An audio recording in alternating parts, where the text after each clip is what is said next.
Thank you so much sir.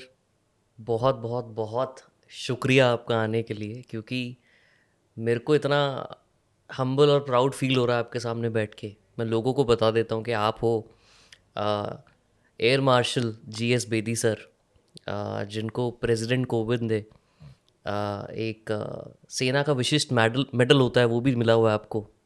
And आपने Kargil war में इतना पार्टिसिपेट किया है, ऑलमोस्ट 25 रेस्क्यू मिशंस किए हैं आपने। या actual missions, operational actual missions, या ऑपरेशंस मिशंस। कारगिल वॉर को पूरा अच्छे से आपने जाना है, उसमें क्या हुआ था उसकी पूरी सच्चाई आपको पता है। आप इंडियन एयरफोर्स को इतने करीब से जानते हो ऑब्वियसली, क्योंकि आपने उसको कमांड किया है। तो आज इंडियन एयरफोर्स के बारे में सब कुछ सीखेंगे, कौन कौन से पायलट्स, कौन कौन सी ट्रेनिंग्स प्रोग्राम्स होते हैं, क्या क्या टाइप के प्लेन्स हैं जो हमारी कंट्री में हैं, बाहर कौन कौन से प्लेन्स हैं जो हमारी कंट्री में नहीं है, डिफरेंस क्या है टेक्नोलॉजीज़ में, सब कुछ।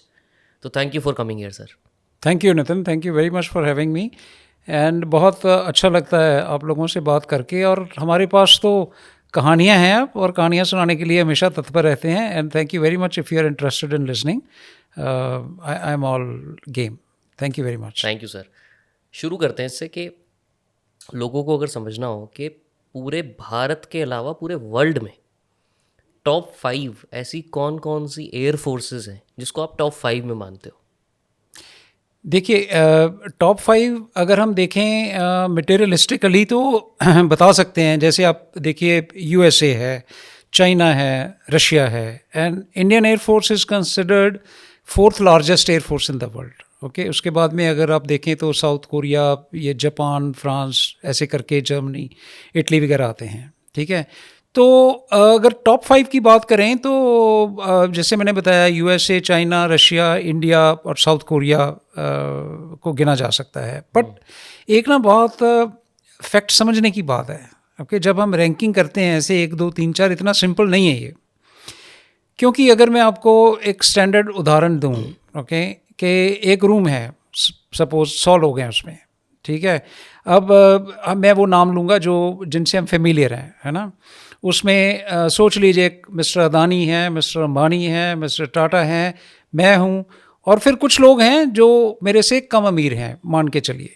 ठीक है, तो टेक्निकली मैं बोल सकता हूँ कि इस रूम में I am the fourth richest person, right. But you understand the हाँ, डिफरेंस। मैं समझ गया। हाँ। Okay, so what happens is कि its Indian Air Force capability has been built 32 में, तो हमने बनाई 1932 में, और हम बहुत आगे तक आ गए हैं। ओके, और एक इतना आगे आ गए हैं लोगों को ना समझने में थोड़ा, it's not like normal your bank interest के which keeps growing in a linear rate और कंपाउंड रेट। बहुत मेहनत लगती है किसी इमेज को बनाने के लिए, किसी कैपेबिलिटी को एक्वायर करने के लिए, और हम आज़ाद भी नहीं थे। आप अगर रॉयल एयरफोर्स के टाइम की कहानी पढ़ें, जब इंडियन एयरफोर्स बन रही थी, तो उनको यकीन ही नहीं था कि Indian air force, I mean Indian लोग प्लेन भी उड़ा सकते हैं।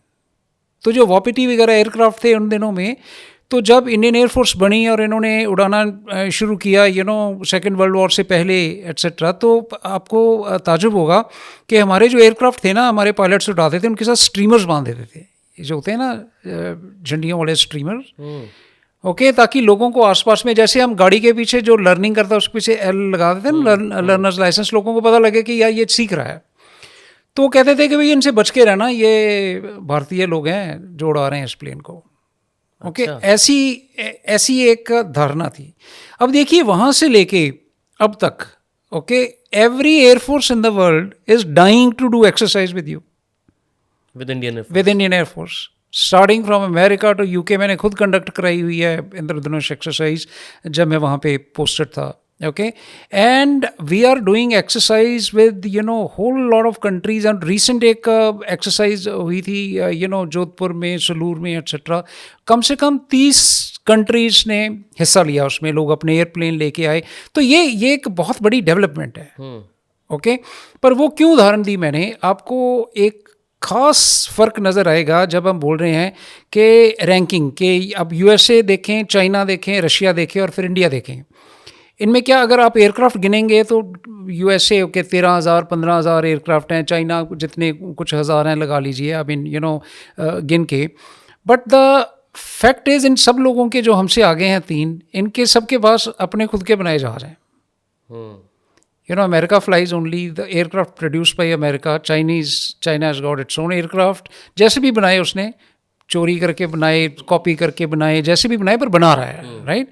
और अभी अभी उन्होंने 6th जनरेशन के 2 एयरक्राफ्ट डेमोन्स्ट्रेट किए. ठीक है, अब हम उसमें काफ़ी पीछे रह गए. अभी भी बहुत कोशिश के बाद वो LCA बन रहा है, फिर भी इंजन का इशू है. करेक्ट. कभी कोई बोलता है इंजन देंगे, कभी बोलता है नहीं देंगे. अब ये हो गया, ये इश्यूज हैं. तो उस एरिया में अब बहुत ज़्यादा पुश है गवर्नमेंट की. ये प्राइम मिनिस्टर का specially that make in India push is so strong. It is I can say uncomfortably strong eight times. अच्छा. कि भाई जैसे आप, वो एक बात हो सकती है, अगर आपको मैंने खाना बनाना सिखाना है तो मैं आपको बोलूँ कि आप खाना खाओगे ही नहीं जब तक खुद नहीं बनाओगे.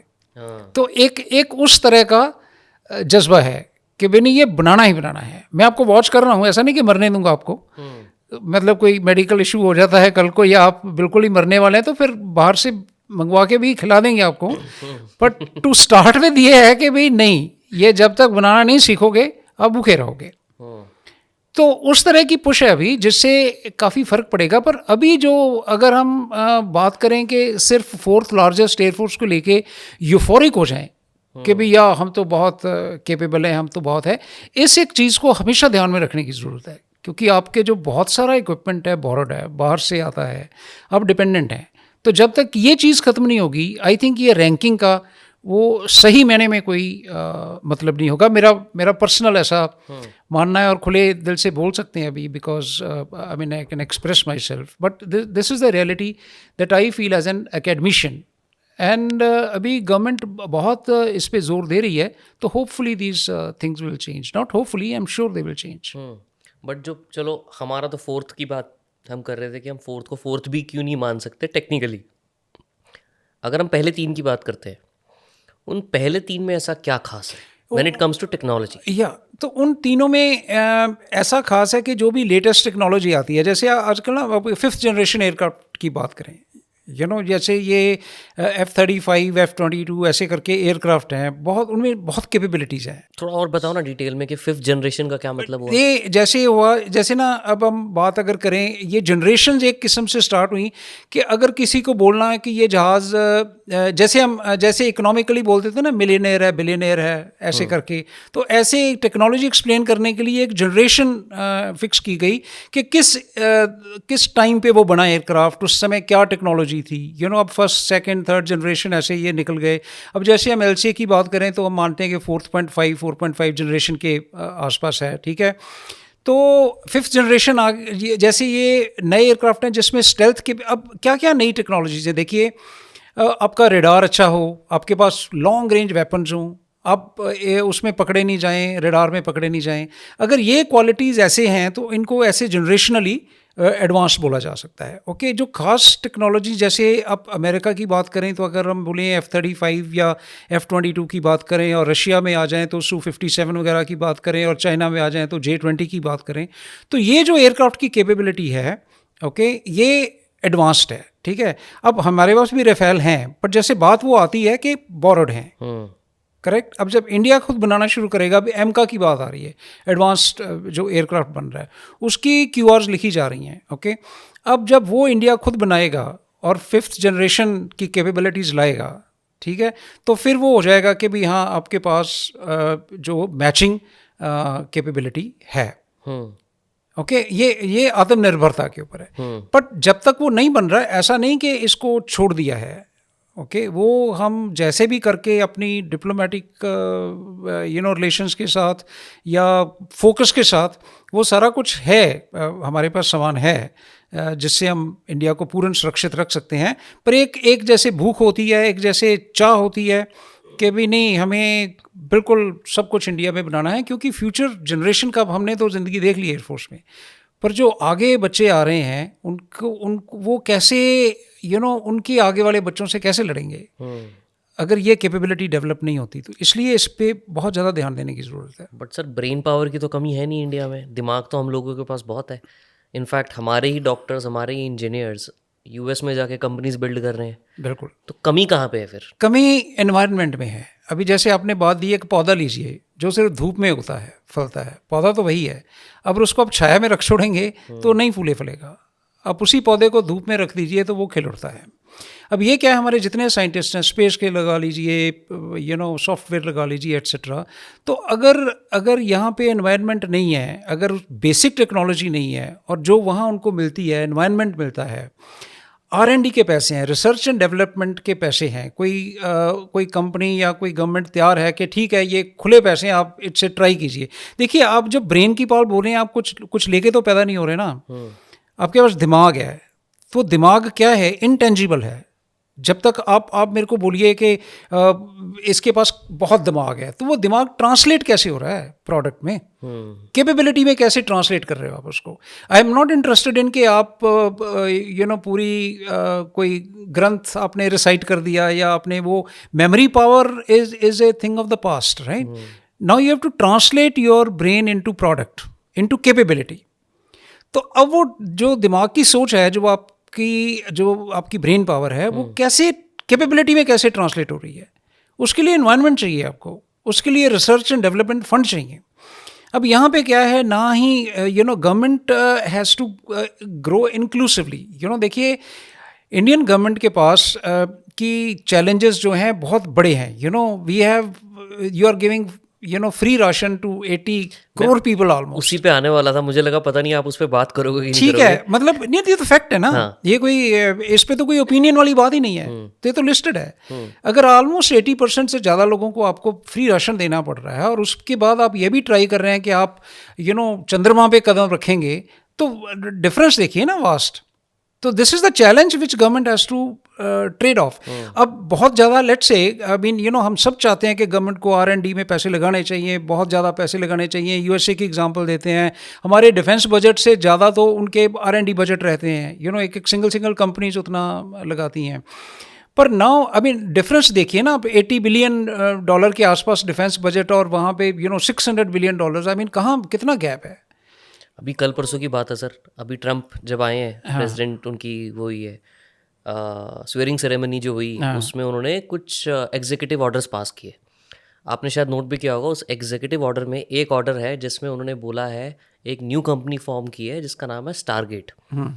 स्टारगेट OpenAI ChatGPT जिसने बनाया है, ऐसी NVIDIA हो गया, माइक्रोसॉफ्ट हो गया, Oracle हो गया, और 1-2 और कंपनीज हैं। इन 5-6 कंपनीज ने मिलके ट्रम्प ने एक एग्जीक्यूटिव ऑर्डर पास किया, और उसकी इनिशियल फंडिंग पता है कितनी है सर? $500 बिलियन। और सिर्फ वो काम करेंगे AI पे। मतलब हम इंडिया की अगर इकोनॉमी की बात कर रहे हैं, वो हम बोल रहे हैं कि 5 ट्रिलियन हो जाएगी। क्या अभी है नहीं, बट हो जाएगी, अभी 3 के आसपास है। मतलब almost 20% of the Indian economy जो है, वो एक कंपनी के ऊपर खर्चा कर रहे हैं। वो आप देखिए ना, जब हम ओवरऑल एब्सोल्यूट इकोनॉमी की बात करते हैं तो एक बात है, अब आप पर कैपिटा इनकम पे आ जाइए। यहाँ पे $5 ट्रिलियन इकोनॉमी हो भी जाती है, तो is going to support how many people? 150 crore. और वहाँ की उनकी पॉपुलेशन 1/3 है।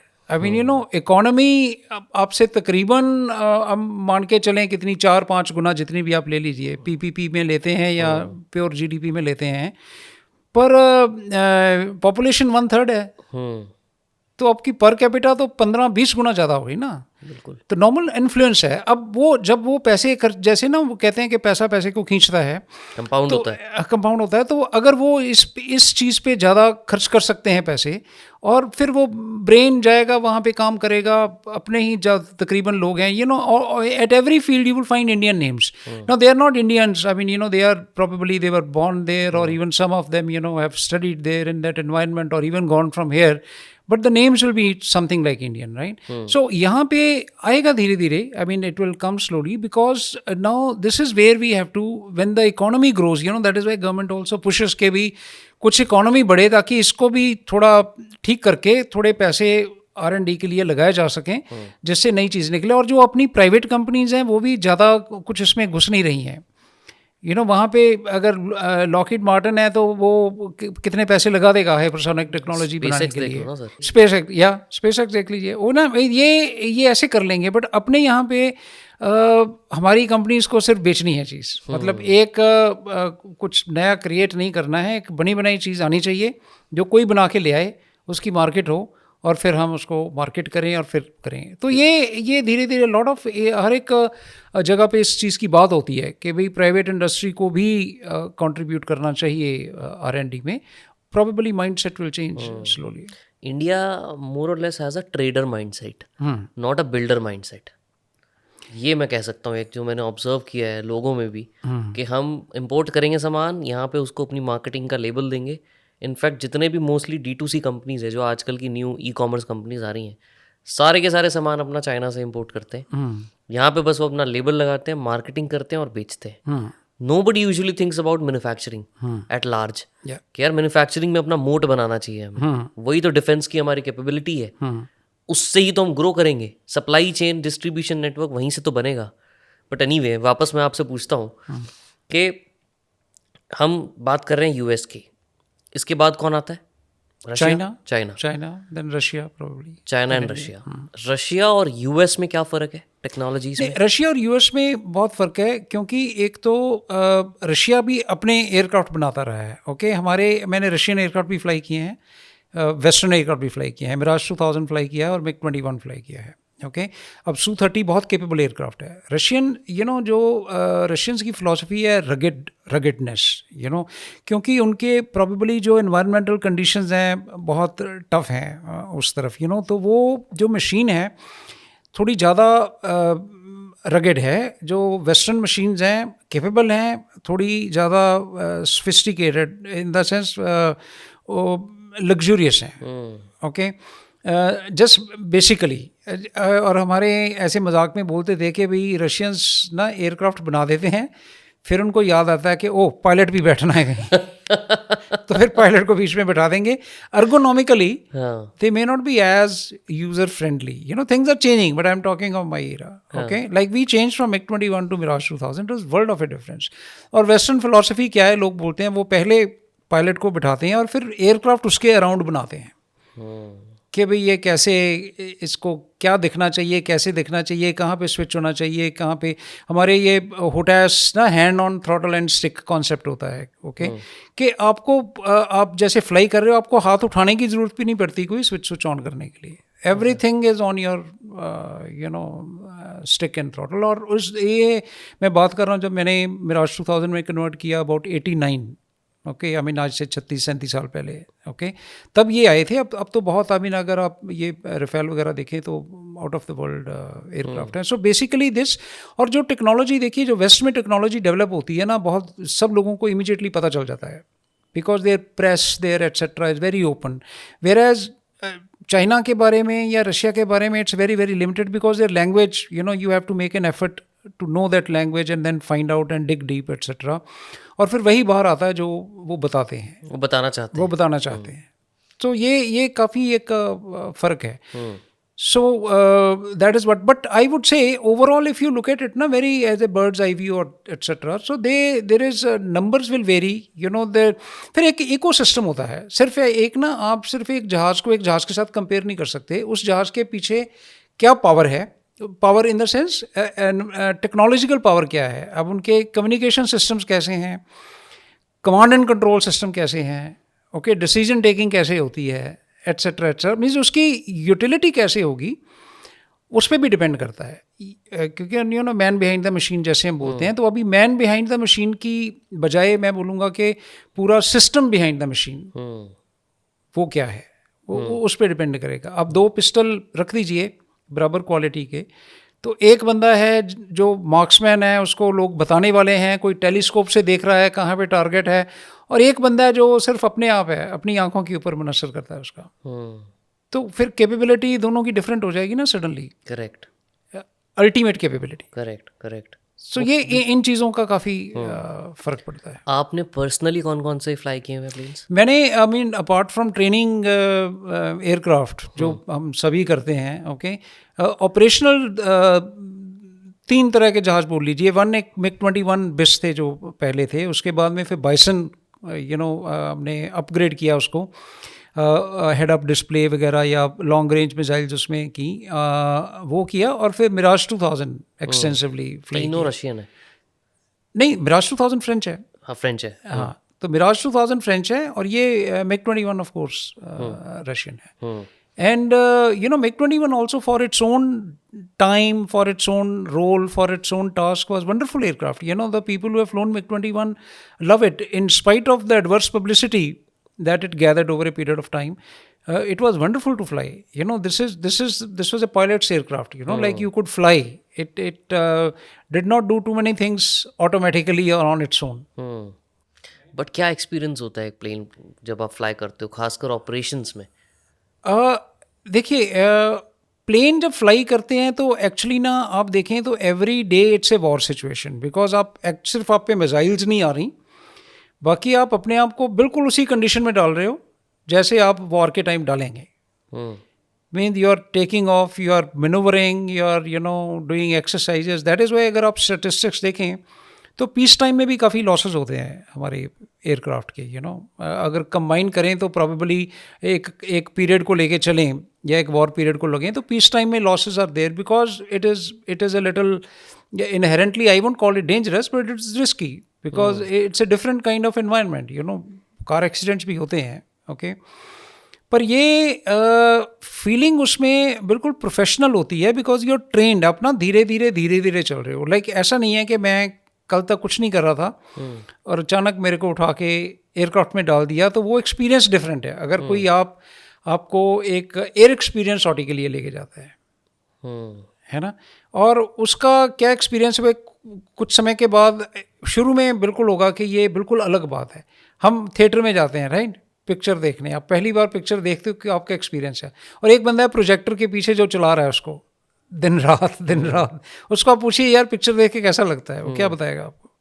सही बात है, बिकॉज उसका रोज का काम, उसकी प्रोफेशन है। हाँ। तो इट इज़ लाइक रूटीन कि भाई आप सुबह उठे, आपको जाना था, आपको एक दिन पहले पता है आपने क्या फ्लाई करना है, प्रोग्राम बनाया है, आपने तैयारी की। अब आपने कितनी अच्छी तरह तैयारी की, वो उतना अच्छा मिशन आप फ्लाई कर सकेंगे। ठीक है, वो सेटिस्फेक्शन है, आपकी ट्रेनिंग है, आप कोर्सेज करते हैं, उसमें अच्छा परफॉर्म कर सकेंगे, etcetera. But feeling is like anybody who goes for his routine work in the morning and does his job and comes back. तो आप रूटीन की बात कर ही रहे हो, तो मैं थोड़ा सा रूटीन के बारे में पूछूंगा। अगर हम इंडियन एयरफोर्स के एक पायलट की बात करते हैं, उसका पूरा दिन किस तरीके से होता है, क्या रूटीन होता है? नहीं, ये देखिए, फिर ऐसा है कि डिपेंडिंग ऑन, जैसे ट्रेनिंग से शुरू करें तो अलग ही बात है। थोड़ा ट्रेनिंग के बारे में बताओ पहले, फिर रेगुलर जॉब की बात करेंगे। ट्रेनिंग में ऐसा है कि ट्रेनिंग पायलट्स ना काफ़ी टफ है, और ये काफ़ी ज़्यादा आई वुड से काफ़ी हद तक जो हर एक बंदा जो पहले जो पायलट बनने आता है, पायलट नहीं बनता। अच्छा, ऐसा नहीं कि 100 बंदे ने स्टार्ट की ट्रेनिंग तो 100 बंदे ही पायलट बन गए, उसमें से काफ़ी सस्पेंशन हो जाती हैं, क्योंकि एक फाइटर फ्लाइंग जो, अब ऐसा सिविल में नहीं होता, ठीक है, सिविल में आपको सिर्फ पैसे चाहिए, आप ट्रेनिंग करो, आप, क्योंकि उनमें ना उनको कोई डेडलाइन नहीं है। आप फर्स्ट ऑफिसर ज्वाइन करके आप राइट साइड पे बैठे रहे, आप चाहे 10 साल लगा लो, मत सीखो कुछ, आपको उतना ही आता है, आपको उतना ही करना है, वो कैप्टन नहीं बनाएंगे आपको। पर एयरफोर्स में ऐसा नहीं है। एयरफोर्स में क्या है कि वो ट्रेनिंग बंदे ने 20 सॉटी में वो सोलो जाना ही जाना है। अगर वो 20 सॉटी में नहीं सीख सकता, क्योंकि हम लॉन्ग टर्म सोच रहे हैं ना, कि जो शुरू में बहुत ज़्यादा टाइम लगाएगा या वो कैपेबिलिटी नहीं है, अब उसको 1000 घंटे फ्लाई कर लो, वो सीख जाएगा, राइट। पर इतना टाइम नहीं है ना फिर आगे के लिए। तो एक यार्ड स्टिक है कि ये इतने टाइम में इतना ये सीखेगा, तो फिर इसका मतलब उतनी कैपेबिलिटी है उसमें, करेक्ट। सो वो ट्रेनिंग जो है इसलिए बहुत टफ है, उसको नए बच्चे को सिखाना, उन साइकोमोटर स्किल्स होती हैं लोगों को। फर्स्ट टाइम एयरक्राफ्ट, अभी मैं अपनी बात करूं तो I belong to village in Amritsar district. मैंने फर्स्ट टाइम जहाज़ ही एयरफोर्स एकेडमी में आके देखा था। अच्छा। मैंने कभी सिविल एयरक्राफ्ट में भी ट्रेवल नहीं किया था। सीधा एयरफोर्स का पूरा जहाज देखा था, फाइटर प्लेन ही सीधा? मेन और ट्रेनिंग एयरक्राफ्ट होता है, किरण एयरक्राफ्ट था। अच्छा। Okay, HJT-16 Hindustan jet trainer बोलते हैं, ठीक है। पर जेट एयरक्राफ्ट, वो जेट इंजन है उसमें, हाँ हाँ। ठीक है, और तेज़ चलता है काफ़ी। ओके, बात करें तो तकरीबन 200 किलोमीटर के आसपास टेक ऑफ करता है और उतनी ही स्पीड पे लैंड करता है। ओके, और वो स्पिन करता है, स्टॉल, जो आपने विजेता मूवी अगर देखी होगी उसमें दिखाया हुआ उन्होंने वो किरण एयरक्राफ्ट। ओके, तो वो क्या है कि पर मैं उससे ना एक बहुत अहम लेसन है, जो जैसे मैंने बताया कि मैंने पहली बार वहाँ पे जहाज़ देखा। ओके, और फिर जैसे हमारे थी, मैंने कार चलानी बाद में सीखी, प्लेन चलाना पहले सीखा। ठीक है। हाँ। और हमारी डेमोग्राफी है, जैसे देश के कोने कोने से यंगस्टर्स आते हैं कि भी एयरफोर्स में ज्वाइन करना है, और कईयों ने टू व्हीलर भी नहीं चलाया होता। तो मेरा क्या फ़िलॉसफी है, क्योंकि मैं इंस्ट्रक्टर रहा हूँ, चीफ इंस्ट्रक्टर रहा हूँ, जब मैं अपने ऊपर रिफ्लेक्ट करता हूँ, तो ऐसा नहीं है कि भाई इसने टू व्हीलर नहीं चलाया तो उसको टू व्हीलर चलाना नहीं आता, या मैंने कार नहीं चलाई थी तो मेरे को कार चलानी नहीं आती थी। द फैक्ट इज़ कि मेरे पास कार नहीं थी। अगर कार होती तो मैं चला लेता। सो वो जो पोटेंशियल देखना बहुत ज़रूरी है। और ये जो नए कैडेट्स आते हैं उनको उसमें ब्रेक इन करना, और some people perform very well, and और इसकी कोई गारंटी नहीं है कि कोई बहुत अच्छे स्कूल से पढ़ा है तो, या कोई मीडियम स्कूल से पढ़ा है या कहीं से पढ़ा है। जब वो सिलेक्शन बोर्ड से सिलेक्ट होके आते हैं तो मीन्स डिसेंटली उनकी कैपेबिलिटीज़ देखी जाती हैं, उनका पोटेंशियल देखा जाता है, ट्रेनेबिलिटी देखी जाती है। और एयरफोर्स एकेडमी में दिन बहुत जल्दी शुरू होता है, सुबह फिजिकल एक्सरसाइज होती हैं, फिर आप सनराइज़ के साथ तो टेक ऑफ हो जाता है। अच्छा। सो सनराइज़ के साथ अगर टेक ऑफ करना है आपको, तो आप घंटा 1.5 घंटा पहले आपकी ब्रीफिंग टाइम होता है, आपके सुबह इमरजेंसी सेशंस होते हैं, आपकी मॉर्निंग की जो दिनचर्या जो बोलते हैं उसके बारे में बताया जाता है। फिर आप फ्लाइंग करते हो, फिर ग्राउंड क्लासेस होती हैं, फिर शाम को PT होती है, तो फिर एट्सेट्रा करते करते पता नहीं लगता बंदे को दिन कहाँ गया। और ये 4-1 बजे तो उठना ही पड़ता है आपको? बिल्कुल बिल्कुल। अच्छा। और एवरी डे सर्दी गर्मी कुछ भी हो। और फिर जब नाइट फ्लाइंग होती है तो फिर सारी रात भी फ्लाइंग करते हैं, फिर दिन में नहीं करते।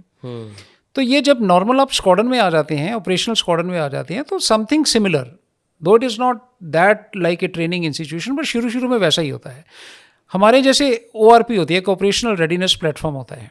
ओके, उसमें जैसे हमने बहुत की हुई हैं, सारे एयरक्राफ्ट ना खड़े रहते हैं रेडी प्लेटफॉर्म के ऊपर, कि अगर कुछ कोई इंट्रूजन आ जाती है या कोई आता है तो इमीडिएटली टेक ऑफ कर जाए। जैसे MiG-21 था, 2 मिनट में टेक ऑफ कर सकता था अगर आप एयरक्राफ्ट में बैठे हो तो, फ्रॉम गो टू, और 5 मिनट में तो मोस्टली एयरक्राफ्ट कर जाते हैं।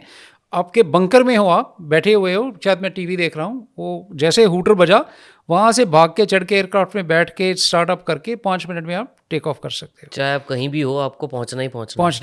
अब मतलब नहीं, वहाँ बैठे रहना है। अब वो स्टेशन होते हैं। अच्छा। पर वो क्या है कि आपका जो ऑन ORP टाइम है सुबह का, half an hour before sunset होता है।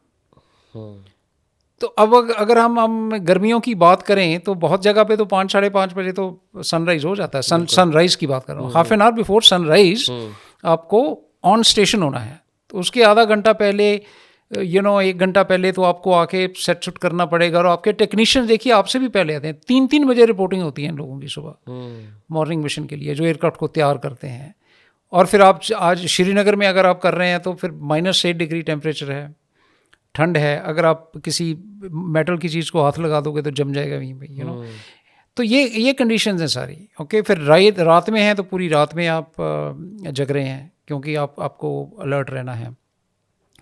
और रूटीन अगर देखें, नॉर्मल स्क्वाड्रन की बात करें तो फिर रिलेटिवली थोड़ा कंफर्टेबल हो जाता है, क्योंकि आपका सेट टाइमिंग के ओके, मॉर्निंग में आप फ्लाई कर रहे हैं, सनराइज के साथ गए तो दोपहर तक आ गए। अगर कुछ मिशन नहीं है, कुछ और है तो शाम को। तो it's not all that hard. There is good family time also available. But fly daily करना है?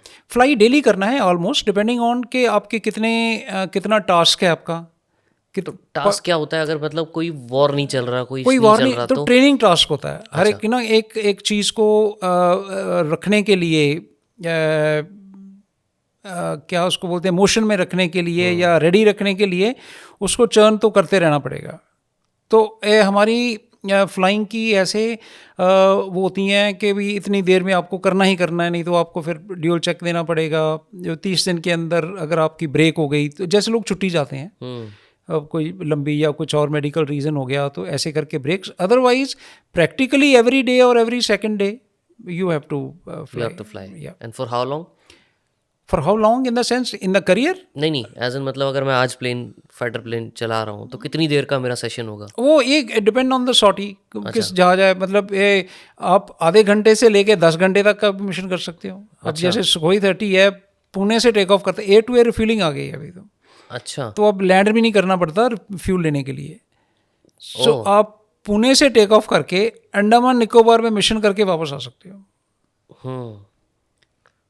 और रिफ्यूलिंग रास्ते में, एयर टू एयर रिफ्यूलिंग, हमारे पास टैंकर्स हैं। तो कौन से टैंकर्स होते हैं ये फिर? ये IL-76 बेस्ड हैं, IL-78 बेस्ड हैं। ओके, ऐसे करके जो बड़े वाले जहाज होते हैं उनमें फ्यूल होता है।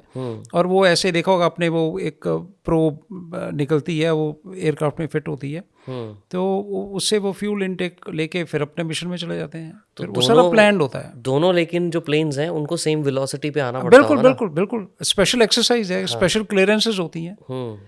और उसमें सिर्फ वेलोसिटी में मीन्स उसमें आपको हुक इन करना है। जैसे हम देखते हैं स्पेस में, जब हमारी एक स्पेस स्टेशन पे हमारी वो लैंड करती है, वो जो जैसे अभी स्पेडएक्स मिशन हमने किया, डॉकिंग एक्सपेरिमेंट, यू नो, तो जो डॉकिंग होती है वैसे एग्जैक्टली वैसे ही उसको इसकी जो फ्यूल प्रोब है, अब इसकी जो है उसको उसमें डॉक इन करना है। और दोनों प्लेन ऑब्वियसली चल रहे हैं, चलते टाइम पे आपको डॉक करना है। बिल्कुल, और स्पेशल एक्सरसाइज होती है, उसकी रील होती है ऐसे ना। अब देखो, अब ज़्यादा पास आ रहे हो, जो ज़्यादा दूर जा रही है, कोई निकल जाए तो उसमें फिर वो डिफरेंट कलर की ना वो रील होती है। अच्छा, तो जैसे सपोज करो मेरे को अब पर्टिकुलरली क्या कलर्स हैं, I won't be able to recall, but कुछ भी मान के चलिए। देखिए, हम ग्रीन मान लीजिए कि जब तक वो मेरे को ग्रीन दिख रही है मीन्स मैं सही रेंज में हूँ। अब लेट से मैंने बहुत ज़्यादा पीछे जाना शुरू कर दिया तो मेरे को वो रेड दिखनी शुरू हो जाएगी। नहीं यार, थोड़ा आगे जाना है। It's like a gradient. और अगर मैं बहुत पास आ गया तो वो कुछ और कलर दिखना शुरू हो जाएगा, जिससे पता चलेगा कि नहीं आपको। तो उसमें ऐसे करके स्पेशल ट्रेनिंग होती है, बट बहुत ही फोकस्ड मिशन होते हैं। तो मेडिकल फिटनेस तो बहुत ज़्यादा चाहिए इसमें पायलट को। फिर मेडिकल फिटनेस बहुत चाहिए। हर साल मेडिकल होता है, हर साल क्या, हर रोज़ मेडिकल होता है। हर रोज़ मेडिकल होता है बिफोर फ्लाइंग।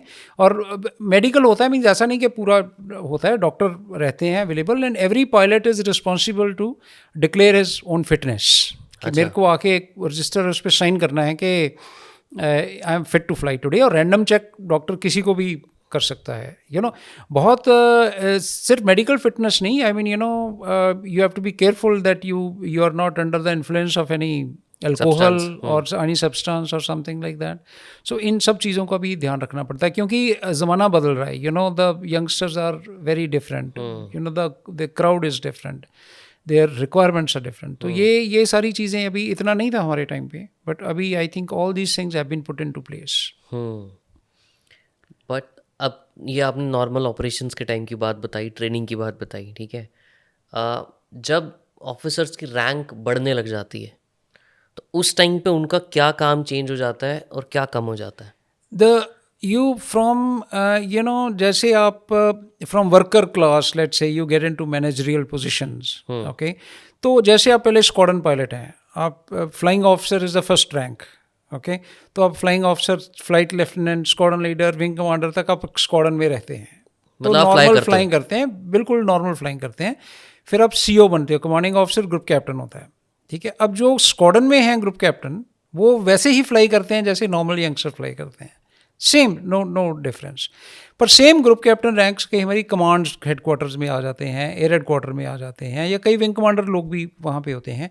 फिर उनका काम होता है ऑफिस वर्क, ओके, पर उनकी जो करेंसी है, या उनको थोड़ा सा from time to time they go and keep themselves current, और या कोई ऑपरेशन सडनली अनाउंस हो जाता है तो उनको फिर ऑगमेंट करने के लिए स्क्वाड्रन में भेज दिया जाता है, जहाँ पे वो quickly they get their hand back. अब ग्रुप कैप्टन से ऊपर आप माने तो एयर कमोडोर्स आ जाते हैं, फिर वो भी स्टेशन कमांड करते हैं, ओके, स्क्वाड्रन से आप स्टेशन पे आ गए, ठीक है। तो स्टेशन कमांडर की फिर फ्लाइंग कम हो जाती है, वो फ्लाइंग फिट रहना पड़ता है उनको। और जैसे मैं भी स्टेशन कमांड किया था सिरसा, नॉट डेली बट हफ्ते में 2 बार या हफ्ते में 1 बार या ऐसे करके फ्लाइंग करना पड़ता था। और गनरी मीट में हम पार्टिसिपेट करते थे, वेरी फ्रीक्वेंटली। गनरी मीट मतलब? गनरी मीट होती है जैसे ना एक कंपटीशन होता है फायरिंग का, आप ना एयर टू ग्राउंड फायर करते हैं। ओके, जैसे नॉर्मल शूटिंग कंपटीशन लगा लीजिए, ठीक है।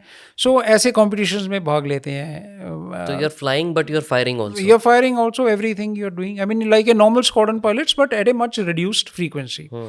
एयर कमोडोर के बाद आप आ जाएं तो एयर वाइस मार्शल अगर आप बनते हैं तो फिर आप naturally generally command headquarters air quarters में हैं, या कहीं हमारी एजुकेशनल इंस्टीट्यूशंस हैं उसके कमांडेंट हैं, एट्सेट्रा एट्सेट्रा।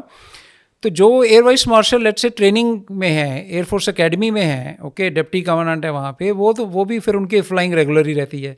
पर अगर वो एयर हेडक्वार्टर वगैरह में है तो ऑब्वियसली फिर they don't fly, and they once in a while they visit their squadrons, जो उनकी स्क्वाड्रन्स रही होती हैं। किसी के कमांडोर कमांडेंट होते हैं, एक सेरेमोनियल पोजीशन है कि जो किसी स्क्वाड्रन का सीनियर मोस्ट ऑफिसर जो है उसको कमांडोर कमांडेंट नियुक्त कर देते हैं, तो वो फिर वहाँ पे जाके फ्लाइंग करते हैं वंस इन ए वाइल।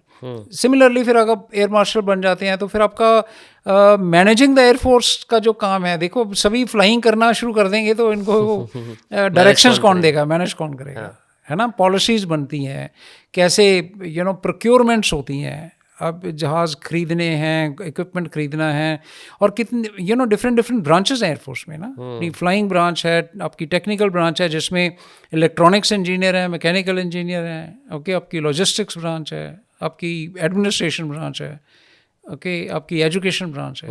ऐसे करके अलग अलग ब्रांचेस में अपना अपना काम देखते हैं सारे। और एयरफोर्स में सिर्फ पायलट्स नहीं है, देखिए ना, ग्राउंड ड्यूटीज़ की बहुत बड़ी तादाद है ऑफिसर्स की जो सपोर्ट करते हैं। हमारे सारे टेक्निकल ऑफिसर्स हैं, और बाकी जो मैंने ब्रांचेस गिनाई आपको, तो उन सबके सर पे चलती है एयरफोर्स।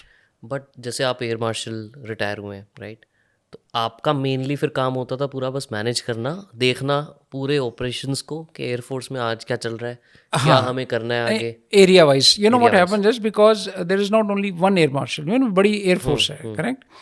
सो जैसे ऑपरेशंस अगर मेरे अंडर हैं, जैसे मैं ईस्टर्न एयर कमांड में था, शिलोंग में था, वहाँ पे सीनियर एयर स्टाफ ऑफिसर था, ओके।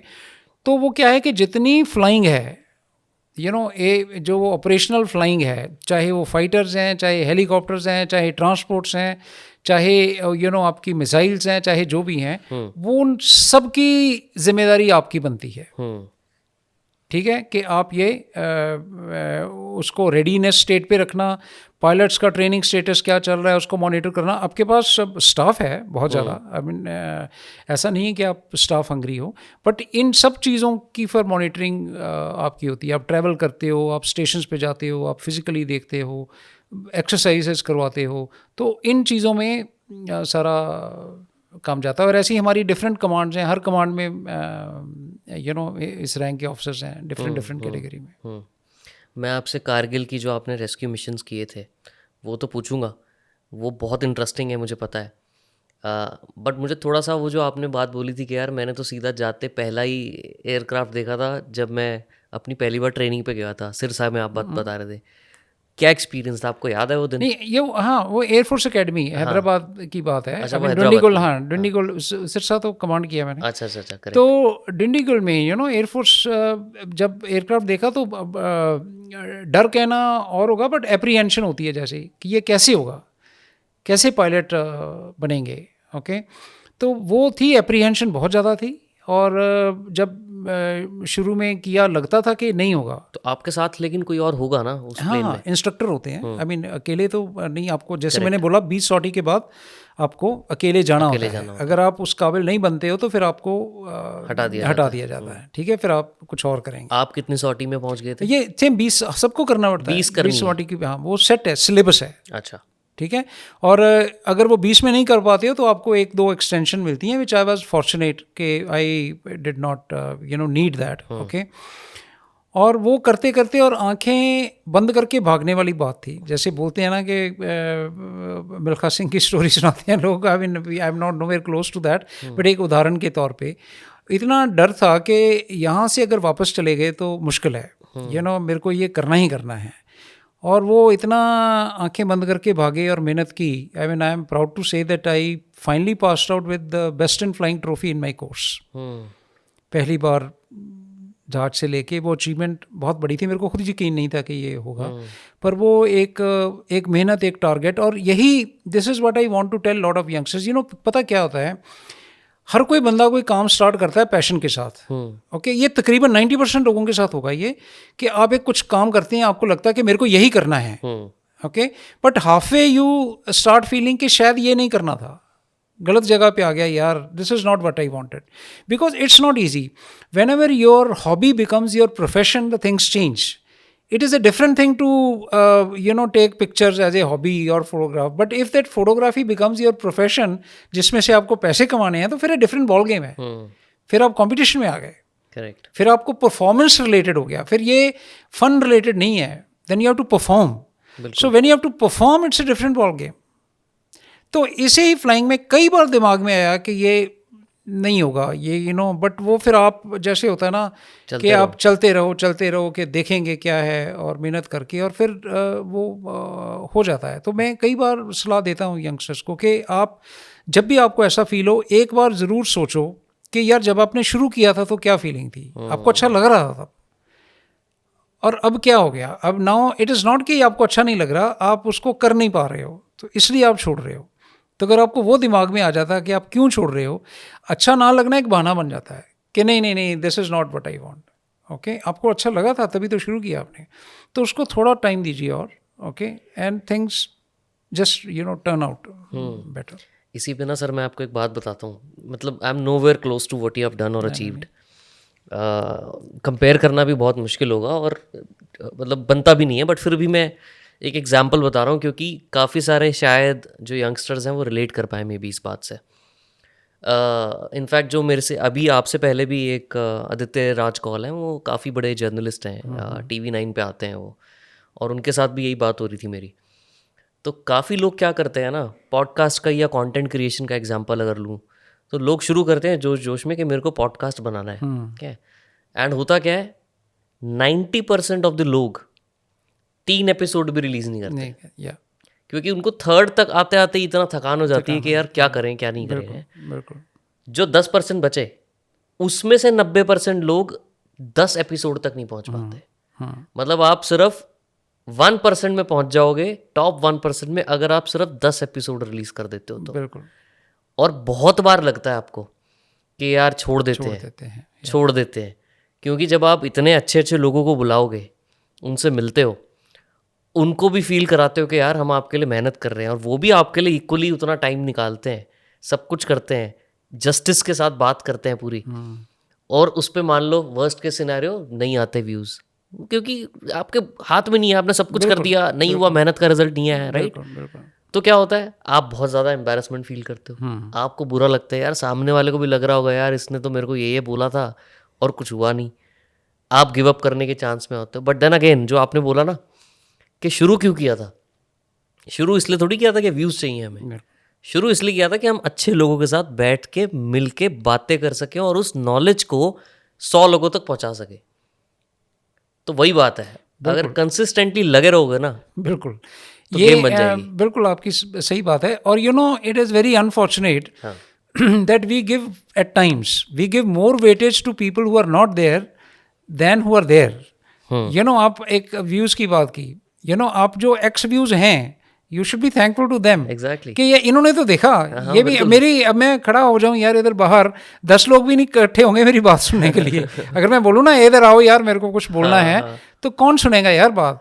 तो यहाँ अगर आपने जैसे 100 बोला, चलो हम एक फिगर मान के चलते हैं, 100, 1000, 2000, 5000 जो भी है, 1 लाख जो भी है, तो यार वो इतने लोग तो सुन रहे हैं ना. मेरे को तो कोई सड़क पे तो एक आदमी भी नहीं सुनता. तो इनके you should be thankful to them. कई बार सेमिनार्स में होता है, and I always make it a point, people want the hall full, हालांकि बहुत लोग हों तभी बोलने में मजा आए.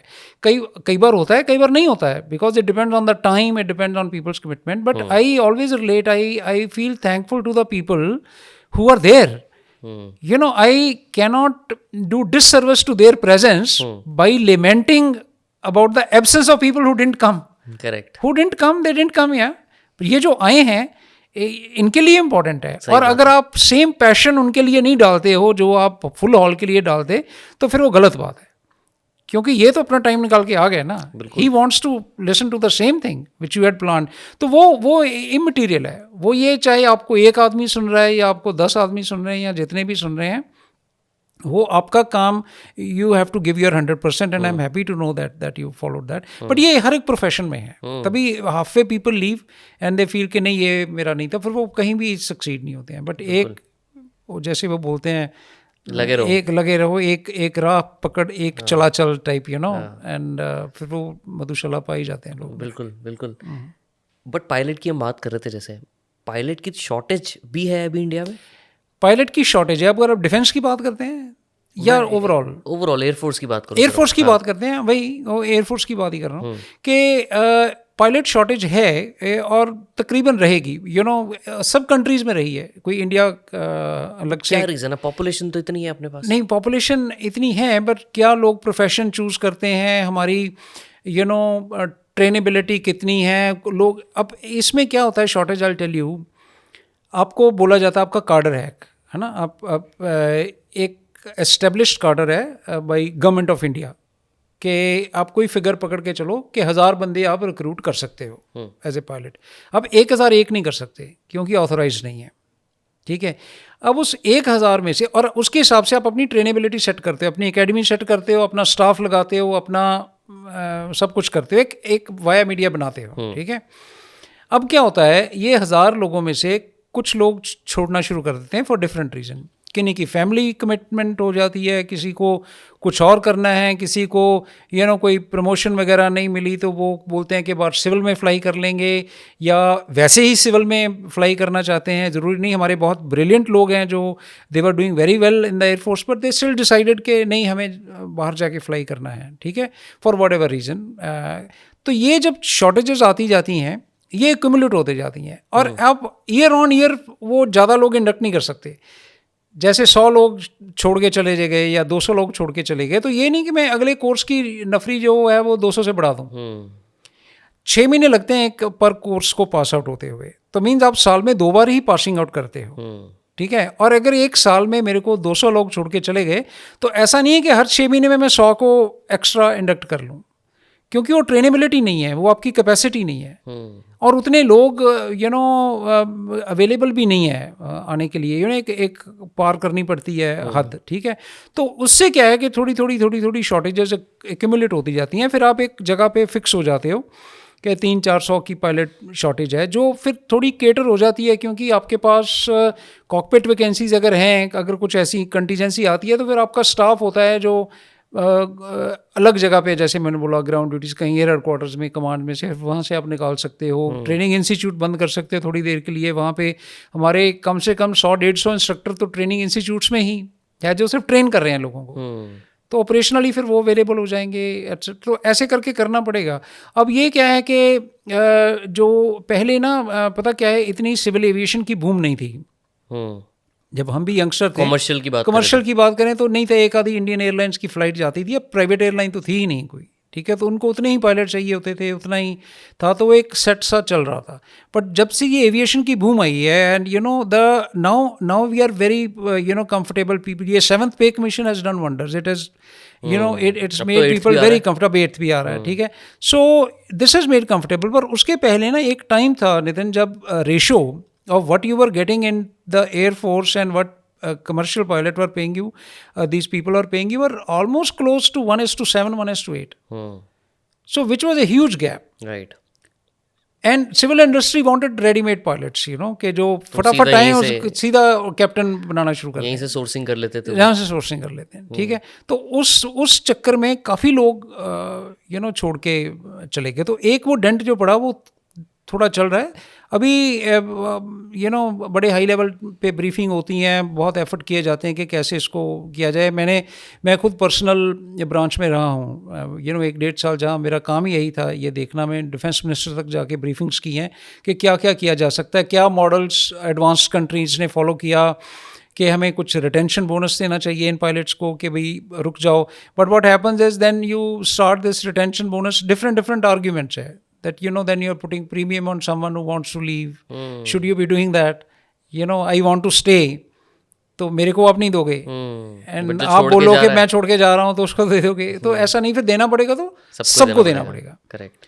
तो फिर वो डिफरेंट फिनांस में चले गए, तो फिर उनकी अलग सी रिक्वायरमेंट है. तो those countries were developed, they could afford to retain people. So ये थोड़ी सी कमर्शियल एंगल बीच में आ जाता है, बट फिर भी I don't think we are badly off. Yes, it is a cause of concern which I am sure air force is addressing.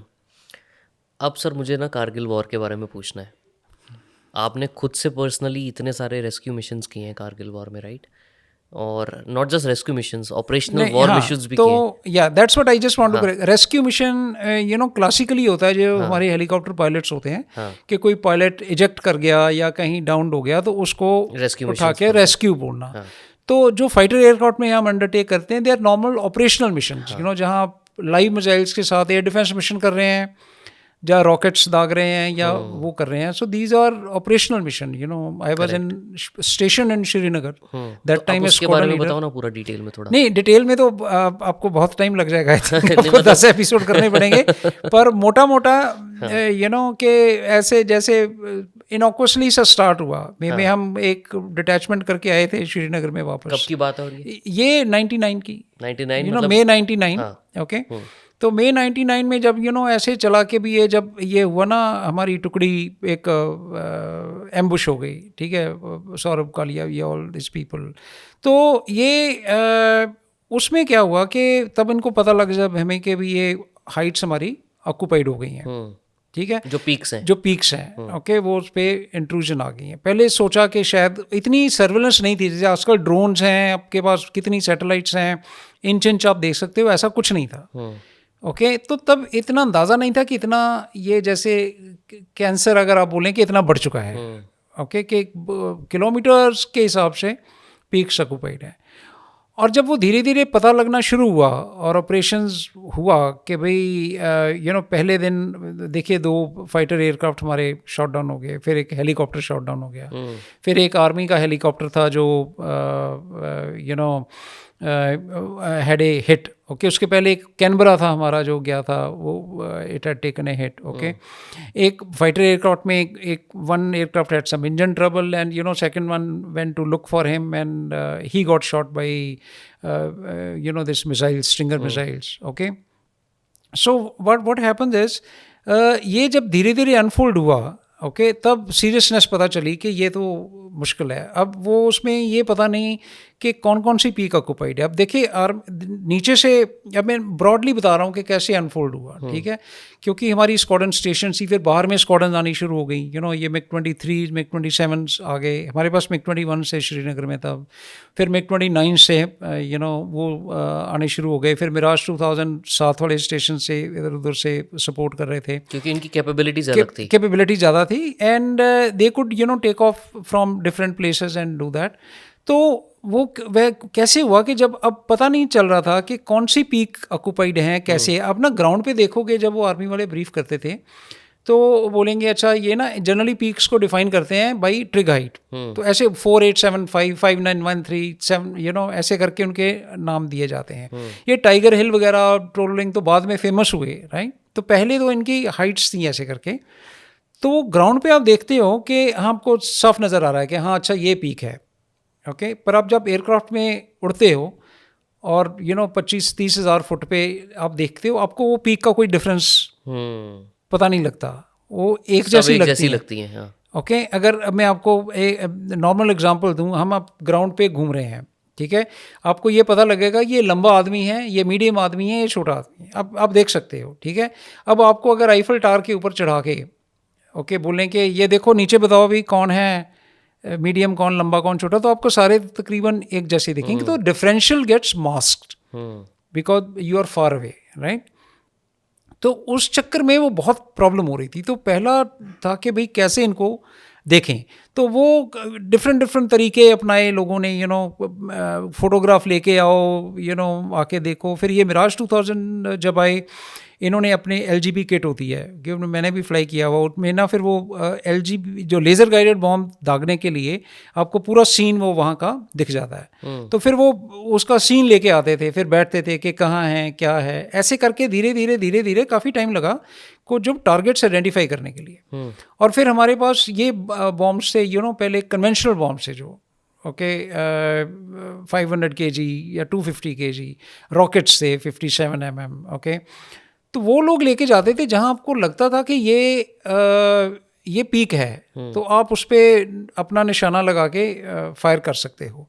एक और problem थी कि ये ना इस चीज़ में ज़्यादा प्रैक्टिस नहीं की गई थी कि टारगेट की हाइट डिफरेंशियल हो। जैसे ना जो एयरक्राफ्ट आपको बताता है कि कैसे फायर करना है, ठीक है, जैसे मैंने गनरी मीट की आपको बात कराई थी कंपटीशन में, उसमें क्या है कि जो टारगेट था जनरली ग्राउंड पे होता है, और जितनी आपकी टारगेट के ऊपर हाइट है उतनी ही आपकी एक्चुअल हाइट होती है, क्योंकि आप उसी जगह पे हो। तो उसकी जो कैलकुलेशंस हैं वो एयरक्राफ्ट का सिस्टम कर देता है आपको कि भाई आप इतनी, अब मैं 6 किलोमीटर पे हूँ या 3 किलोमीटर पे हूँ, टारगेट की डिफरेंशियल भी 3 किलोमीटर है, मैं ग्राउंड से भी 3 किलोमीटर हूँ, तो वो कैलकुलेशन करके कि कितना बॉम्ब गिरेगा नीचे, 3 किलोमीटर गिरेगा, इतनी दूर जाएगा, वगैरह वगैरह। यहाँ पे क्या प्रॉब्लम हो रही थी कि your height on ground was different from the height from target, because target elevated है और स्लोप पे है, वेरिंग है और स्लोप पे है, ठीक है। अब देखो, अब ये टेबल है, करेक्ट। अब इसमें अगर कोई बॉम्ब 50 मीटर इधर गिरता है तो वो यहाँ से 50 मीटर ही है, करेक्ट। अब इसको आप स्लोप में कन्वर्ट कर दीजिए, ठीक है। अब अगर वो ऐसे हॉरिजॉन्टल डिस्टेंस 50 मीटर लगाएंगे तो वो स्लोप पे तो 2 किलोमीटर इधर आ सकता है ना, या ज़्यादा, राइट। अब उसमें क्या था प्रॉब्लम, अब देखिए कितनी क्रिटिकल कंडीशन थी। ऑर्डर से गवर्नमेंट हैड डिसाइडेड कि we will not cross LOC, okay, that was strict instruction because for whatever reason we did not want to escalate from that point of view, okay। और पाकिस्तान तो शरेआम कह रहा था कि भाई हमारे तो लोग ही नहीं है ना, ये हमारे फौजी तो है ही नहीं, है तो आपके गुमराह लोग हैं, they were saying they're your people only who have turned militants, okay। तो आप अपने ही लोगों से लड़ रहे हो, हमारा तो कुछ है नहीं। तो इसलिए वो blatantly क्रॉस करना या पॉलिटिकल डिसीजन था, okay। तो उसके चक्कर में आपको इतना केयरफुल रहना पड़ता था, क्योंकि आप बॉम्ब को ओवरशूट नहीं करा सकते थे, bomb could not fall in enemy territory. पर अगर आपका अंडरशूट होता है तो इस तरफ तो आपकी फौज है, so there could be heavy fratricide, you see, so you had to be very careful, you could not take chance। so इसमें काफ़ी टाइम एंड एफर्ट गया इस चीज़ को टैकल करने के लिए कि आप सही जगह पे बॉम्ब गिरा सके। और फिर जब एक बार हैंग आ गया और जब ये लेज़र गाइडेड बॉम्ब्स आ गए तो फिर तो one after the other softening of target, कई बार क्लाउडिंग होती थी, फिर हमने एयरक्राफ्ट सिस्टम्स हैं कई तरह के, इनर्शियल नेविगेशन सिस्टम्स, हम GPS एडेड, वो करके जब बादल हैं ऊपर आपके तो आप फिर भी फायरिंग कर सकते थे, क्योंकि आपको अंदाज़ा था कि जियो लोकेशन वाइज कहाँ पे है वो पोस्ट, ओके। और ये जो रेडियो टेलीफोन ये थी ना, कई बार इंटरसेप्ट करते हैं, मज़े की बात कि कौन क्या बात कर रहा है नॉर्मल वॉरफेयर में, तो वो लोग काफ़ी परेशान थे कि भाई पाकिस्तान की एयरफोर्स क्यों नहीं सपोर्ट कर रही है, कि भाई इनके तो इतने एयरक्राफ्ट आ रहे हैं, अभी हमारे क्यों नहीं आ रहे हैं, इनको रोको या इनको कुछ करो। फ्रस्ट्रेशन हो जाती है जैसे। तो एक ऐसी याद है मेरे को, श्रीनगर में बता रहा था कि वो जैसे आप देखो ऊपर बादल है, आप कुछ एक्सपेक्ट नहीं कर रहे, आप बैठे हो और अचानक बादल से बॉम्ब आ जाता है। तो उसको वो एक आडी ट्रांसक्रिप्ट थी, very I should say very unique. वो उसको बोल रहा है, उर्दू में बात करते हैं कि आप कुछ कीजिए, देखिए यहाँ तो बादलों से क़यामत बरस रही है, द वे दे टॉक। अगर 5-6 बॉम्ब अचानक आपको कुछ भी नहीं दिख रहा बादलों के ऊपर, ना कोई जहाज दिखा ना कोई कुछ दिखा, क्योंकि स्टैंड ऑफ डिस्टेंस से फायर कर रहे हो। सही बात है। और सडनली बादलों में से निकल के अब हम बैठे हुए हैं यहाँ छत के नीचे, कुछ भी नहीं है, अचानक यहाँ से कुछ ऐसे गिरना शुरू हो जाए तो हम बोलेंगे ना क्या है यार, अचानक you taken by surprise, right. नहीं तो आप तैयार हो, आपको दूर से आवाज सुनी जहाज की, आप लुकआउट पे हो, आपको दिखा, बंकर में जाओ, कुछ भी करो, या सो ये चीज़ों में फिर ऐसे करते करते पर काफ़ी टाइम लग गया और काफ़ी लॉसेस ये करने पड़े, पर फिर भी वो एक टारगेट था, वो करना था तो किया। और बहुत सी स्टोरीज़ हैं, आप बहुत से कारगिल हीरो से मिले होंगे। और अभी हम सिल्वर जुबली के लिए गए थे, और बड़ी मूविंग स्टोरी। वहाँ पे डिनर के लिए जा रहे थे शाम को, और एक सिग्नल्स के कर्नल साहब थे, ठीक है। तो ऐसे गए हम सूट में, ऑफिशियल डिनर था, chief of army staff, everybody was there and we wanted to be in time. तो क्यों मैं सुना रहा हूँ, आई मीन ये ना एक स्टोरी आपको जनरल आइडिया देगी कि क्या माहौल था, क्या फीलिंग थी। और वो ना ऐसे ट्रिप हुए वो, क्योंकि नॉर्मल था, पहाड़ वो जाना था मेस की तरफ ऐसे करके, तो गिरे तो उनकी ये पतलून ना फट गई, जैसे फट जाती है ऐसे करके, एंड वी वर फॉलोइंग। तो एल्डरली 75 ईयर ओल्ड थे, तो उनको उठाया कि वो सर, वो कहते यार थोड़ा सा ना बता देना वहाँ, मैं आई will just go and change. साथ में ही रुके हुए थे मैसेज के पास, वहाँ एक गैदरिंग थी। तो मैंने बोला अरे सर बता देंगे, but you need medical help first, जैसे आपकी ये ट्राउज़र फटी है, your knee must have got bruised, है ना, यू नीड टेटनस और समथिंग। तो ही लाफ्ड, ही सेज नहीं यार, ये ना आर्टिफिशियल लग गया है, this doesn't hurt any more, okay. And now when we got to know, I became interested कि कैसे हुआ, उनकी स्टोरी लिखी हुई थी वहाँ पे, बात की। फुल कारगिल बैटल में जब एक सिग्नल कंपनी होती है, कम्युनिकेशन सेटअप करती है, ये तब कमांड कर रहे थे वो जगह एज ए कर्नल। तो इनको क्या कि एक जगह से दूसरी जगह कम्युनिकेशन शिफ्ट करनी थी, क्योंकि आर्मी ने जैसे एक जगह पे ना आपकी पोजीशन जब डिस्क्लोज हो जाती है, तो फिर आपके ऊपर फायर आना शुरू हो जाता है, तो आप उसको चेंज करना शुरू करते हो, या आपको वैसे बेटर पोजीशन पे जाना है।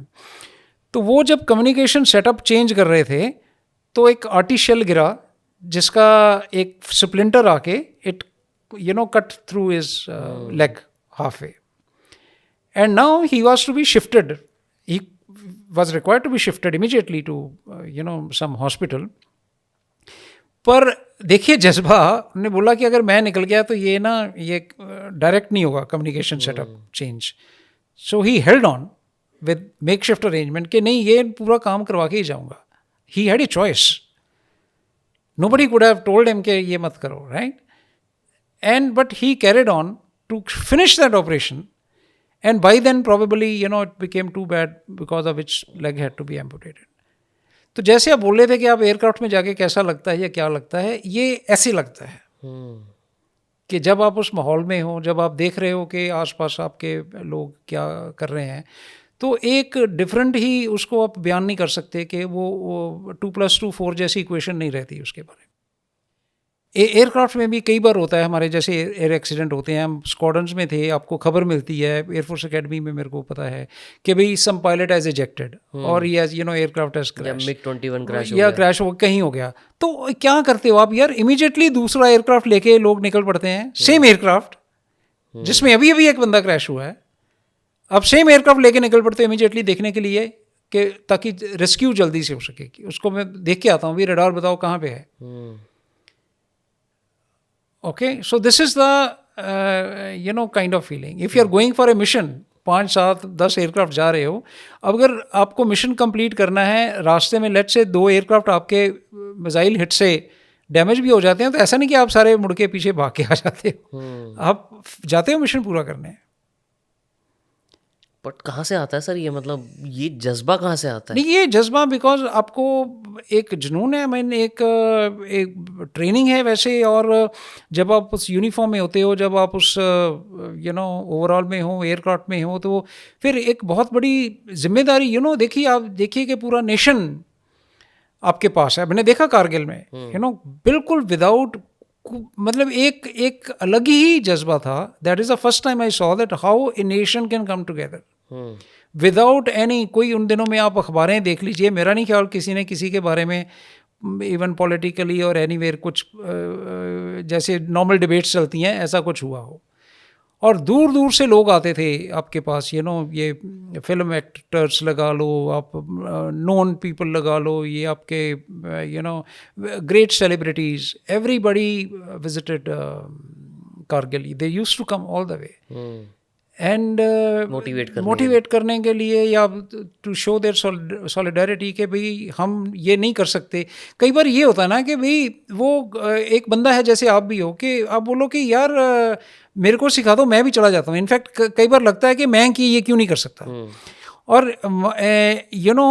लोग लड़ते थे आपस में कि ये मिशन नहीं, अब मेरी बारी थी, मैंने जाना था सर, ये क्यों जा रहा है, ये क्यों नहीं जा रहा. ओके ऐसे क्यों. मैं फ्लाइट कमांडर था, that is why I ended up flying. In fact in my squadron I flew the maximum number of missions. Okay and the thing is but people used to fight कि how come मुझे मौका नहीं मिला. And leading from the front, like, because I was the flight commander and I was programming, and that is a testimony that I ended up flying maximum number of missions because I could not say, okay, I will not do something and someone else will do. I mean, I will make sure that I do first, which I ask anyone else to do. From But out of all the missions that you have done, कोई सबसे ज़्यादा difficult आपको feel हुआ कि ये वाला बहुत critical था? वो ऐसा होता है कि एक एयर डिफेंस मिशन था, मेरे को याद है अभी भी.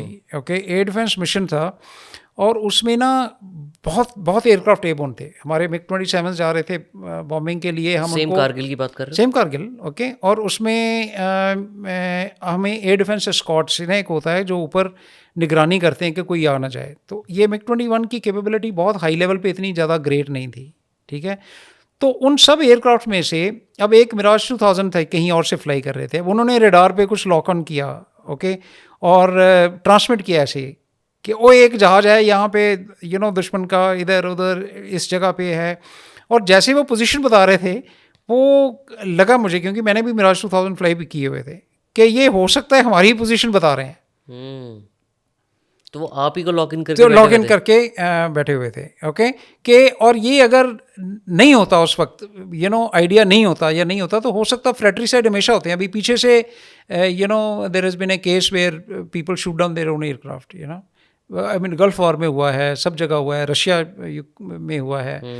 सो what happens is that was very tricky. When you look back what could have happened.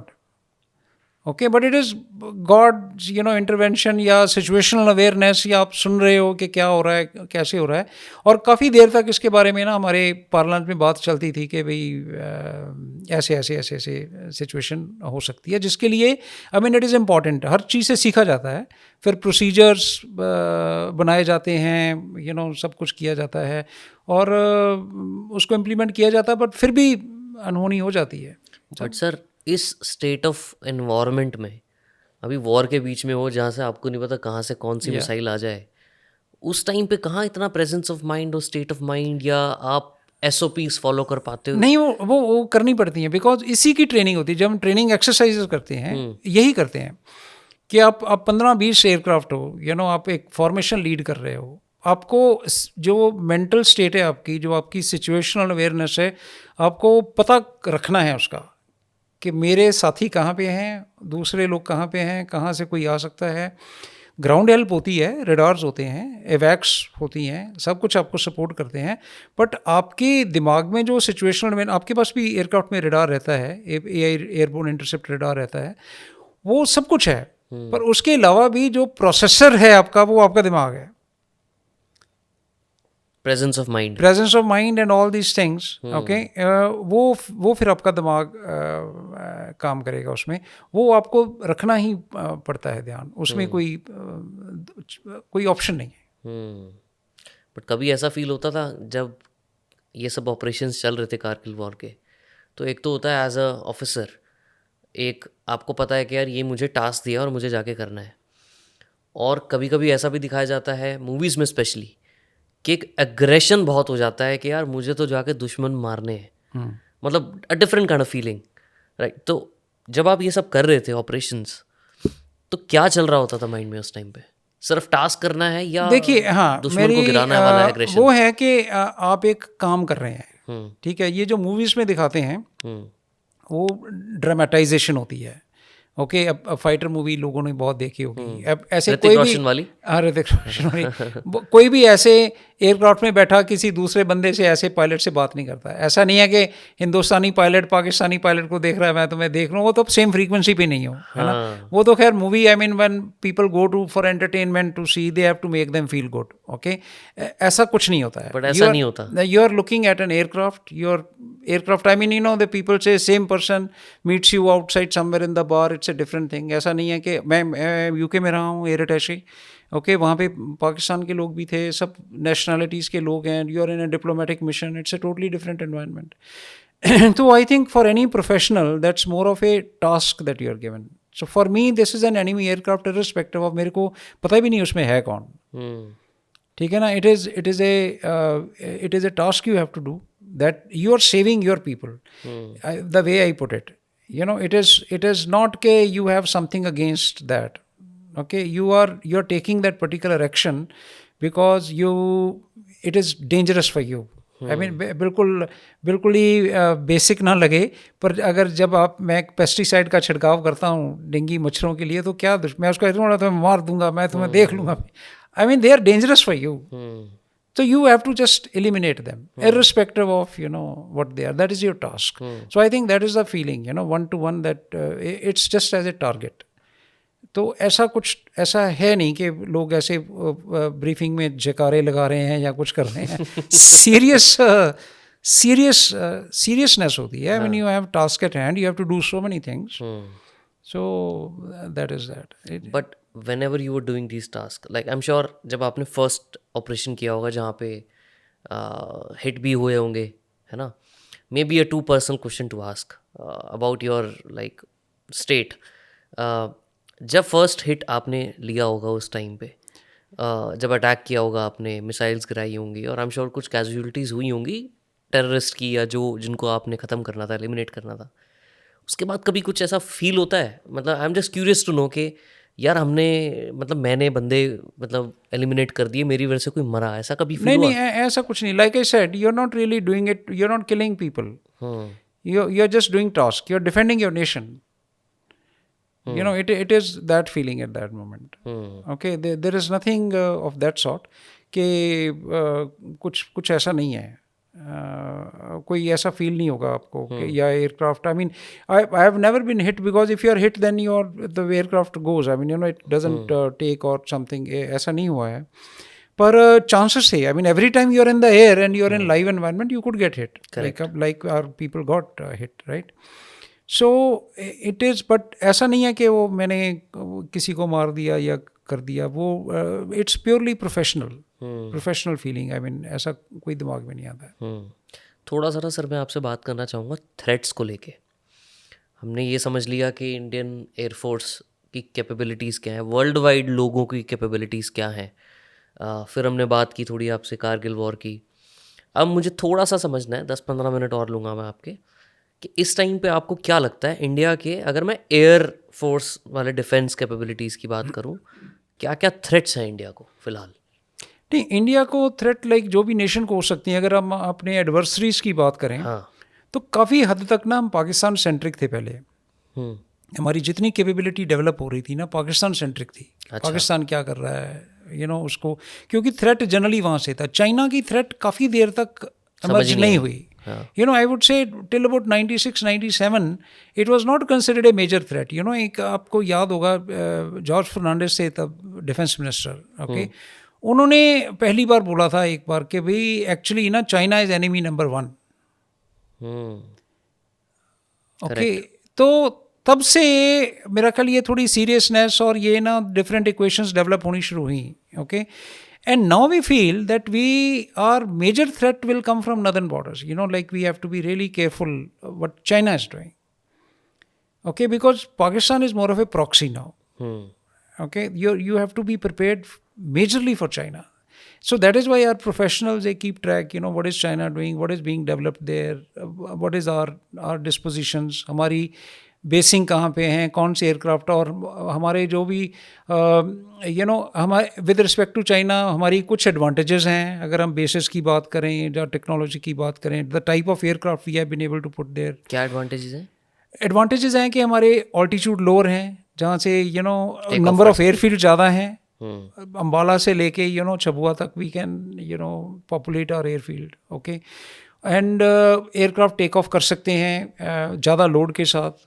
Okay. ज़्यादा कैपेबिलिटी डिस्प्ले कर सकते हैं. वेयर एज जो चाइना में हमारे बॉर्डरिंग एयरक्राफ्ट हैं, अगर वो यूटिलाइज नहीं करता है ओवरफ्लाई करना, लेट्स से म्यांमार वगैरह के ऊपर से. ओके. और सिर्फ हम बॉर्डर की बात करें तो उनके एयरफील्ड बड़े हाई ऑल्टीट्यूड पे हैं. हम्म Okay, but number of aircraft they have much more, and of course the home production always remains an asset.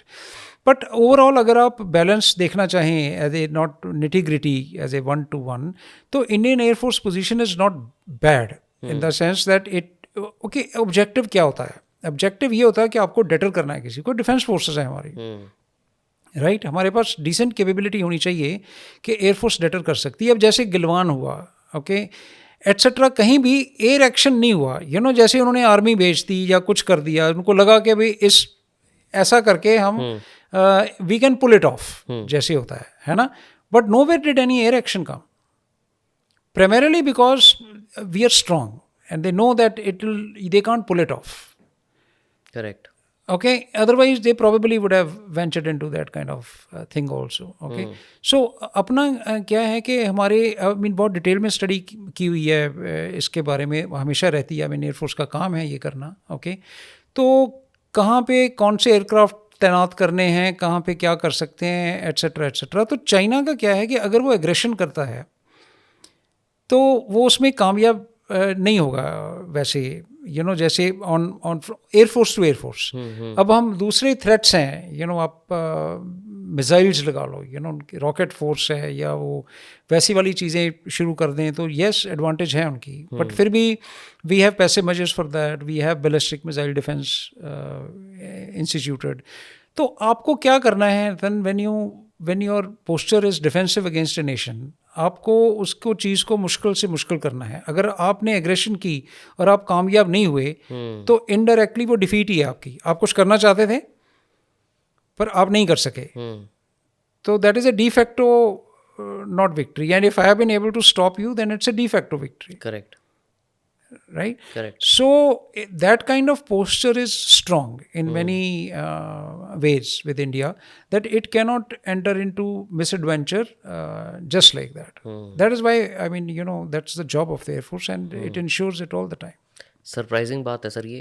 मैंने सेम क्वेश्चन पूछा कमोडर अनिल जय सिंह सर से, जो नेवी सबमरीन्स और नेवी कमांड करते थे. एंड मैंने उनसे पूछा, तो मैंने कहा कि अभी थ्रेट क्या है, तो उनका आंसर भी था कि यार पाकिस्तान पास्ट हो गया अब, चाइना. फिर मैंने सेम चीज़ पूछी जनरल बाली से, जो इंडियन आर्मी राष्ट्रीय राइफल्स बटालियन के कमांडर रह चुके हैं. उनसे पूछा मैंने, तो उन्होंने भी सेम चीज़ बोली कि यार पाकिस्तान पास्ट हो गया, उसको अब कोई इतना फोकस नहीं करता, उनके बस की नहीं है, अब चाइना है. आपसे मैंने पूछा, मैंने तीनों मतलब जो हमारी सेनाएं हैं, जितनी भी हमारी फोर्सेस हैं, इंडियन एयरफोर्स हो गई, नेवी हो गई इंडियन, और इंडियन आर्मी, तीनों का सेम ही ओपिनियन है कि चाइना है जो मेन है, बाकी सब भूल जाओ, पुराना हो गया. फैक्ट. अब आप ये एक फैक्ट बन गया है. आप किसी से भी पूछ लीजिए ना 2 और 2 कितने होते हैं, आपको 4 ही बताएगा. This has become something like that. Correct. It's a stark fact now.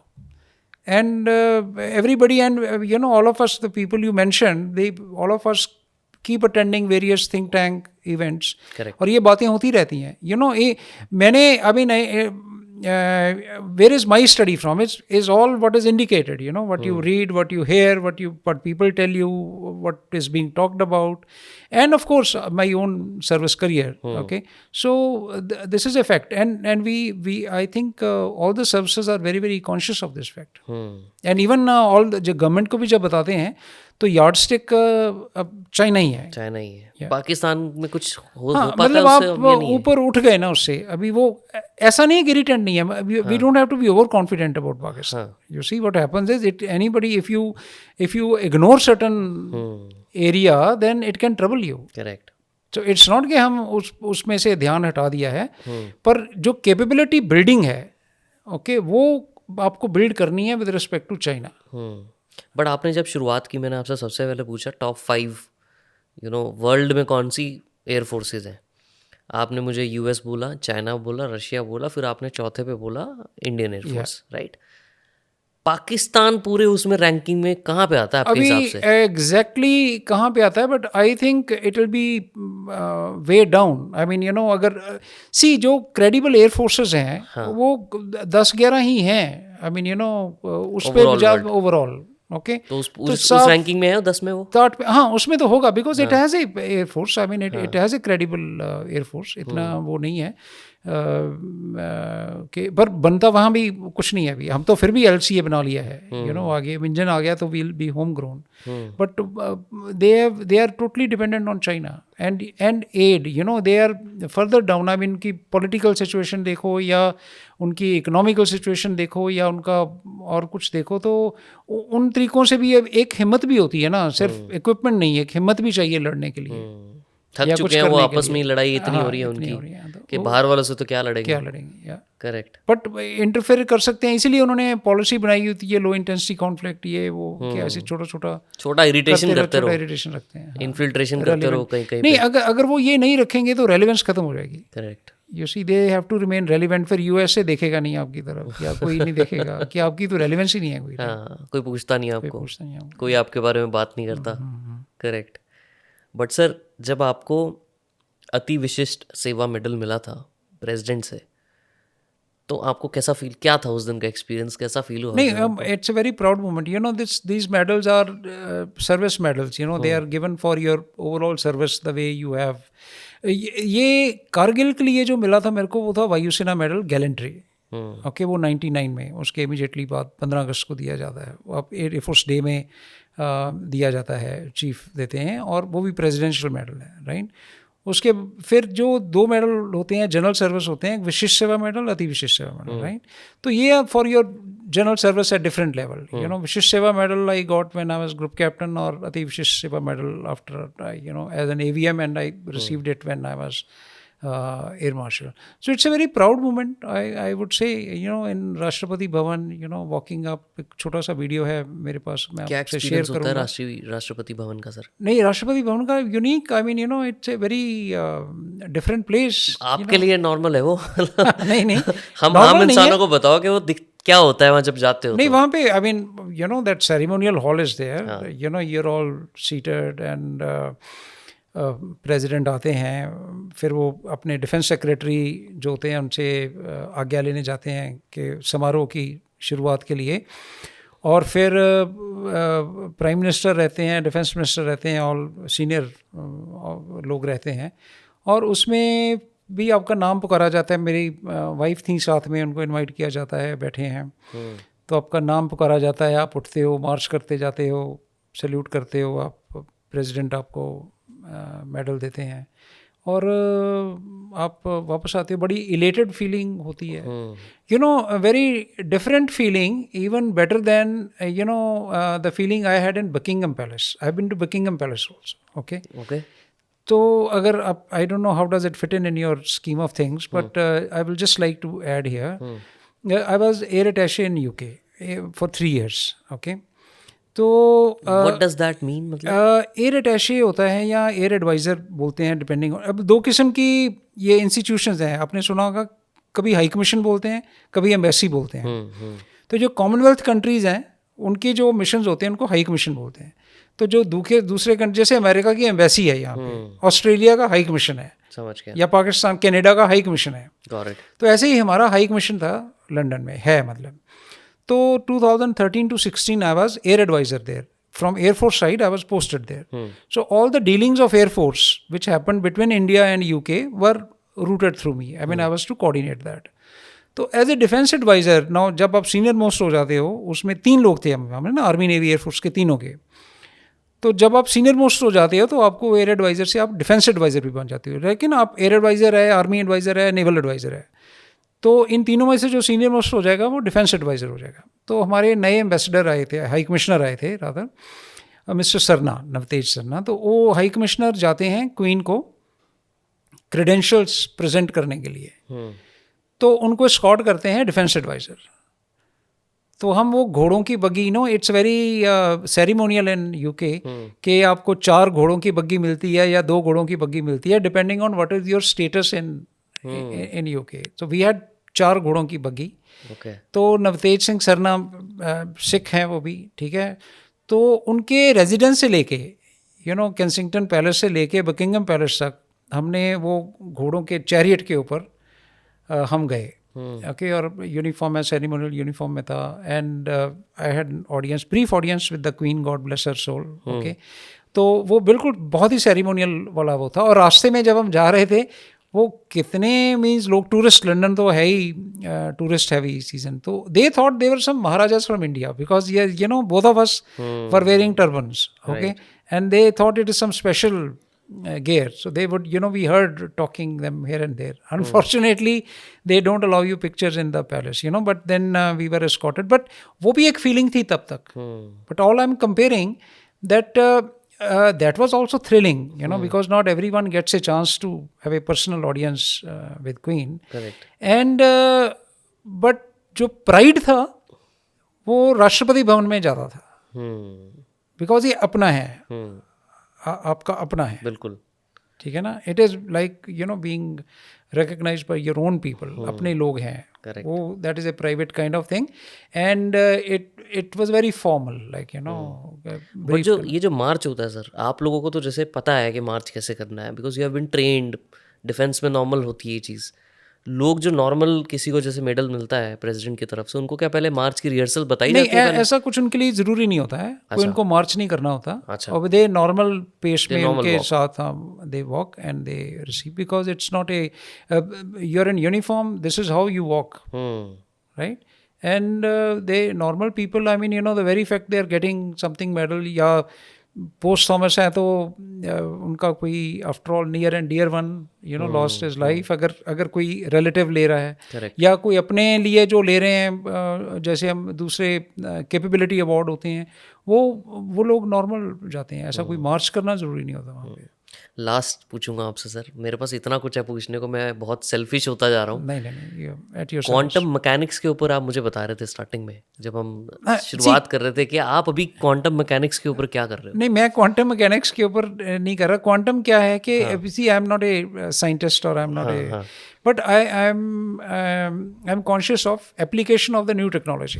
नई नई टेक्नोलॉजीज निकल रही हैं, AI, आर्टिफिशियल इंटेलिजेंस की बात हम कर रहे हैं। तो बहुत से लोग ना, जनरल फीलिंग होती है कि भाई आर्टिफिशियल इंटेलिजेंस, आपने कुछ भी बोला उसने कुछ भी कर दिया। Okay, it is very data heavy. Okay, जो आप इसको बताओगे वही आपको बताएगा। जैसे ट्रेन करोगे, ओके, उसमें आपको लॉजिक्स, उसके games, rules of the game etcetera सब फीड करने पड़ेंगे, which is very very laborious. Okay, और मैं अभी आपने बात की और मेरे को शौक है एग्जांपल्स के साथ थोड़ा अच्छी बात है एक्सप्लेन सर, करने के लिए, लोगों को समझ भी तभी आएगा। एक जैसे ना कहते हैं, एक कंप्यूटर की एग्जांपल देते थे कि भाई एक कंप्यूटर से पूछा किसी ने कि भाई मेरे पास चॉइस है 2 वॉचेस की, एक परमानेंटली स्टॉप्ड है और एक दिन में 1 सेकंड पीछे चली जाती है, तो कौन सी घड़ी खरीदी जाए? अच्छा। ओके, तो कंप्यूटर का जो लॉजिक था उसको था कि भाई टाइम ठीक से बताना है, तो वो क्या आंसर देता है आपको कि वो खरीदिए जो परमानेंट खड़ी हुई है, क्योंकि दिन में 2 बार आपको सही टाइम दिखाती है, जो दूसरी वाली है 300 साल में 1 बार दिखाएगी। अगर आप डेली 1 सेकेंड लूज करो ना, उसका LCM लगा के आप लगाओ, तो 300 साल बाद वो एक सही टाइम पे आएगी, पर ये दिन में 2 बार दिखाती है आपको सही time at least. Okay, this is if you don't define rules of the game. आपने एक और पढ़ी होगी, एक न्यूज़ थी कि एक बंदे ने कैसे गूगल ट्रैफिक को फूल किया। एक छकड़े में 90 मोबाइल रखे उसने। Did you hear this news? Okay, what happened, they said कि भी उसने गूगल ट्रैफिक, ये आपकी रेड लाइन नहीं आ जाती? ओके, ये जाम लगा हुआ है, जैम लगा हुआ है ना। अब ये कैसे दिखाता है? मोबाइल फोन एक रूट पे हो तो रोड है ना, मोबाइल के एक टावर है कोई कि उसमें उस जगह को कितने मोबाइल फोन पर मिनट क्रॉस कर रहे हैं, एक लॉजिक है। बिल्कुल। तो अगर वो 100 कर रहे हैं तो वो ग्रीन दिखाएगा आपको, अगर वो 2-3 पे अटक गया या बहुत स्लो तो वो रेड दिखा देगा आपको। इसने क्या किया, एक कार्ट लिया, उसमें 90 मोबाइल रखे और उसको सड़क पे चलाया। और वो सिग्नल वो लग रहा है कि भी 90 मोबाइल एक जगह पे स्टक हैं और चल रहे हैं 2 किलोमीटर पर घंटे की रफ्तार से, तो पूरी लाइन रेड हो गई। अब इसमें क्या है, देखो है तो एक किस्म की इंटेलिजेंस है ना कि भाई उसने इंट्रोड्यूस किया आपने कि ये दिखाने के लिए, पर रूल ऑफ द गेम ये डिफाइंड नहीं था इसमें कि भाई एक कार में कम से कम या ज़्यादा से ज़्यादा कितने मोबाइल हो सकते हैं। अगर 5 लोग ट्रैवल कर रहे हैं तो भाई 3 बाई 3 मीटर की जगह से 10 से ज़्यादा मोबाइल नहीं हो सकते या 15 से नहीं हो सकते। सेम बस का एग्जांपल लो, एक बस में 50 बंदे बैठे हैं, 50 का फोन है। हाँ वही बात होगी। वही बात। तो इसमें अगर छकड़े में 90 का अगर आपने वो नहीं डिफाइन किया कि भाई एक half a metre by half a metre या मीटर बाई मीटर में 90 लोग नहीं बैठ सकते, अगर वो डिफाइन किया होता तो वो नहीं दिखाता आपको। बिल्कुल। ओके, एंड जो आप डेटा की बात कर रहे हो, I mean you are into entertainment industry also. एक बड़ी मूवी आई थी ना संजय दत्त की सॉरी, मुन्ना भाई वाली, वो जो महात्मा गांधी MBBS जो सेकंड वर्जन था उसका, गांधी वाला, राइट, जिसमें वो गांधी उसके आते हैं और वो बताते हैं, उसको दिखते हैं, विजुअल होते हैं, उनसे क्वेश्चन पूछते हैं, वो बता देते हैं। लास्ट में आगे एक सीन है, और मैंने एक अकेडमी भी दिखाया हुआ जब मैं AI एक्सप्लेन कर रहा था, उसमें एक सीन है जब वो प्रोफेसर कहता है कि मैं आपको एक्सप्लेन करता हूँ, और कहता है ओके मैं आपको 3 सवाल पूछूंगा, बापू से को बोलिए जवाब देंगे। तो पूछते आपकी माँ का क्या नाम है, तो नाउ ही सेज बापू बता, एंड बापू इज चुप, ही is not answering. He says Africa में आपके फार्म का क्या नाम था, ही इज चुप। देन ही सेज आपको महात्मा का खिताब किसने दिया, ही सेज बापू बताओ इज्जत का फलूदा हो रहा है, डायलॉग मेरे को इसलिए याद है क्योंकि मैं दिखाता हूँ ये लोग, ओके। तो वो चुप। तो then that professor tells him कि see he is not telling you because you have not read this, आपने बाकी सब कुछ पढ़ा है, तो उसका जवाब वो देते हैं आपको।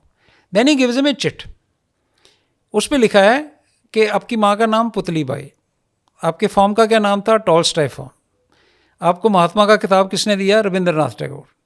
Now he says now you have read it, he says अब पूछिए, अब वो आपको बताएंगे। एंड ही नाउ आस्क्स आपकी माँ का क्या नाम है, ही सेज पुतली बाई, तीनों जवाब देता है वो। AI is nothing but this. If you don't feed in something, you're not going to get the answer. Okay, you have to feed in extensive data into this. All that it can do is it can learn a little bit, machine learning जब बोलते हैं, it can correlate things कि अच्छा ये अगर ऐसा है तो वो ऐसा होगा, लॉजिकल रीजनिंग से वो कुछ एक्स्ट्रा कर लेगी, but basically it is that. So it is not going to be that easy, but people have to work on it. There is already lot of work going on, okay. So when AI, when we come to warfare etc., okay, it will have applications, but long way to go, because now if it has to tell me that which weapon to fire or what to do, it will need all this data. How far are we willing to to give that data into that? Correct. Quantum की जो बात आ रही है, quantum is for security. Now they say photons हैं, okay. Photon में क्या है, एक अपने श्रोडिंगर्स कैट एक्सपेरिमेंट सुना होगा ना, कैट इज डेड और नॉट कैट इज डेड और alive. He says you can be in 2 states at the same time, correct, and you don't know that state unless you see it. ठीक है. सो photons का क्या है, photon communication और photon based communication quantum में जो काम चल रहा है, कि ये है कि भाई अब वो अगर आप उसको ऑब्जर्व करते हो तो वो ब्रेक हो जाएगा. We are all made of photons, right, and you don't know till I see you, I don't know, your state changes when someone observes it. आप अकेले बैठे हो वहाँ पे, यहाँ पे, ठीक है, आप एक डिफरेंट स्टेट में हो, आप डिफरेंट मूड में हो, आप कुछ सैड खबर है, कुछ something you are very feeling bad about it, that is your state actually. I come, now I am observing you, I said hi Nitin, how are you, your state changes immediately. You will say hi sir, how are you, nothing, all well, please sit. Your state doesn't continue, it just changes with my observing. Right? So that photon state, so that is why it provides security. But what is happening is, all these people, when these quantum computers come, they will be able to decipher a whole lot of data much quickly. They have just done an experiment with 200 qubits. Google ने अभी recently किया है, और कहते हैं कि एक super computer, जो super computer is equivalent to your 1000 or 10,000 computers. A super computer would have taken 10,000 years to solve a problem. This guy solved it in 200 seconds. Yeah. अभी गूगल का 2 महीने पहले आया ये। 2 महीने पहले आया, ठीक है. Now if that is the quantum capability going to be, what happens to my banking sector? What happens to our infrastructure? What happens to our defense communications, defense records, etc.? They will, I mean, today WhatsApp और cancer communication, research. yeah, your WhatsApp communication, they say end-to-end encrypted. अभी क्या वो China कर रहा है? अभी they are storing data. They have a policy, harvest now, decrypt later. वो कहते कोई पता नहीं मेरे को, आज पता नहीं चल रहा. Doesn't matter. I keep storing it. Tomorrow I have quantum computer. I will decipher it. ना वो क्या करेगा? मेरे कोई इंक्रिप्शन तोड़ेगा और बंदों पे कॉग्निटिव वॉरफेयर वो देखेगा. अब वो मेरे को ट्रैक कर रहा है. अभी मेरे को means if I join today air force 25-30 साल का या स्क्वाड्रन कमांडर बना, या तो मेरे को ट्रैक कर रहा है कि ये बंदा कैसा है.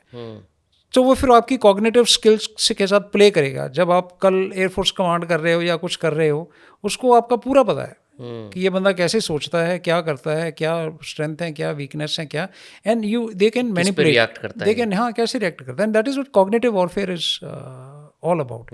और ये quantum is interesting. Somebody had told me a story, all photons keep changing, and they say after 7 years you are actually a different person. एक अमेरिकन कॉन्सेप्ट है 7 years itch. They found at one time when lot of divorces were taking place in America, and they came to a theory that maximum divorces were happening at a block of 7 years. 7th year of marriage, 14th year of marriage, this etc. And they realized that actually after 7 years you are a completely different person. Because and एक पीछे से article था that memory is not only in your brain, memory is in all your body, and photons carry those small memories. You can explain rebirth with photon. क्या, for example, एक आप 500 साल पहले या 400 साल पहले किसी जगह पे हो, आप किंग हो वहाँ पे, अब बालकनी में खड़े हो लेट्स से, एंड आपको कोई पुश कर देता है ऊपर से, किले से. Now you are falling to death. Okay, that memory is very strong in your mind now, in your cell. That's going to be very strong. You are only thinking of that के that is going to happen, and you die. Now those photons are release. जैसे हमारे बोलते हैं ना, आत्मा निकल गई शरीर से, it is akin to that. Now these photons are released. Now Earth is rotating at a tremendous speed, around the sun, around itself. They go all over, etc.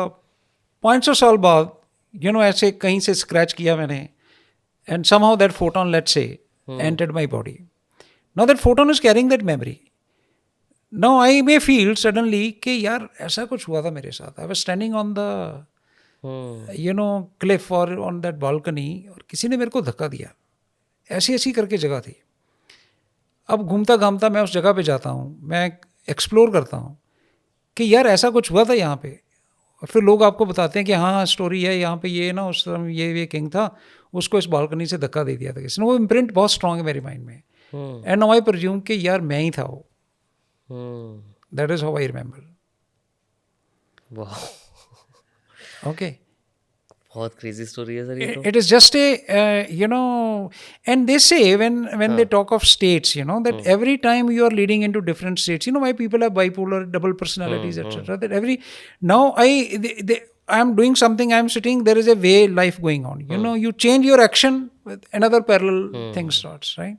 So it's a very deep science, but that is how I got interested in this. That this was a good field to study. Okay, and just help out or read about it. Okay, so this is what now the new thing is, that you are getting into post quantum cryptography. There's a Q day they call. जैसे D-Day होता है कि quantum computers when they come, and Q day will be when you will be able to break all algorithms. So you got to prepare for that. So our aim nowadays to talk about it, to tell people कि यार if you are not prepared for that day, and you don't put your cryptographies or your encryptions which are catering for that, then there is going to be problem. Your all documents, everything is now will be exposed. Could be exposed. जितनी भी encryption लगा लो encryption, एक Google ने और एक Chinese ने, किसी ने नया क्वांटम कंप्यूटर बनाया जो आपके इंक्रिप्शन तोड़ दे. All your defense secrets are out. Absolutely. Yeah. But sir बहुत मज़ा आया आपसे बात करके सर, नहीं, आई होप सो. बहुत ही मज़ा आया. I am so thankful to you for being here sir. Thank you very much. Thank you, Nathan. Thank you. Anything that you wanted to say to the audience? No, thank you very much. I mean, it's been a pleasure talking to you, and I mean, I can't help but give. I mean, my aim has been that whenever you want a change, and I tell my youngsters that I always want to talk to youngsters because they are the future. Even in the Air Force, I used to address young officers more than because senior officers are hardwired. They have gone through life. They have certain ideas. They have a lot of experience, but they think their own way. Yeah. But we are talking of tomorrow. So if I want to change the world 20 years later, then I need to talk to a guy who will be in top position 20 years later, right? So what I'm saying is, a lot of what I see around me, when I go around, a lot of time question comes, opportunities, challenges, etc. So I want to tell people that they have to train themselves to take challenges, to face challenges, because all the opportunities are covered under challenges. They don't come on their own. And one last very basic example what I gave, I said, youngsters, I was talking the other day that 4-5 youngsters, let's say बच्चे है ना, तो वो जा रहे हैं, उनको सड़क पे 500 का नोट पड़ा मिलता है, तो सभी भागेंगे पकड़ने के लिए. बच्चे हैं, ठीक है, सब पकड़ना चाहता है वो नोट, पर वही वो नोट की जगह पे अगर पत्थर पड़ा होता है रास्ते में, तो सब एक दूसरे की तरफ देखेंगे कि कौन पहले जाके उठाएगा, and they will want to bypass it because it's looking like a job. Now, the problem is in life, I said all these 500 notes are actually hidden under these pathars. The person who gets used to go and pick up that pathar first is going to find that 500 rupee note. So all the opportunities are hidden under the challenges. So you have to train yourself that you don't look at a challenge as a challenge or as a difficulty. It's going to tell you something, it's going to teach you something, it's going to bring a new person or a new capability or a new skill addition in you. Okay? Yeah. So that's all. Thank you very much Thank for you your so time, much, sir. Nathan. Thank you so much.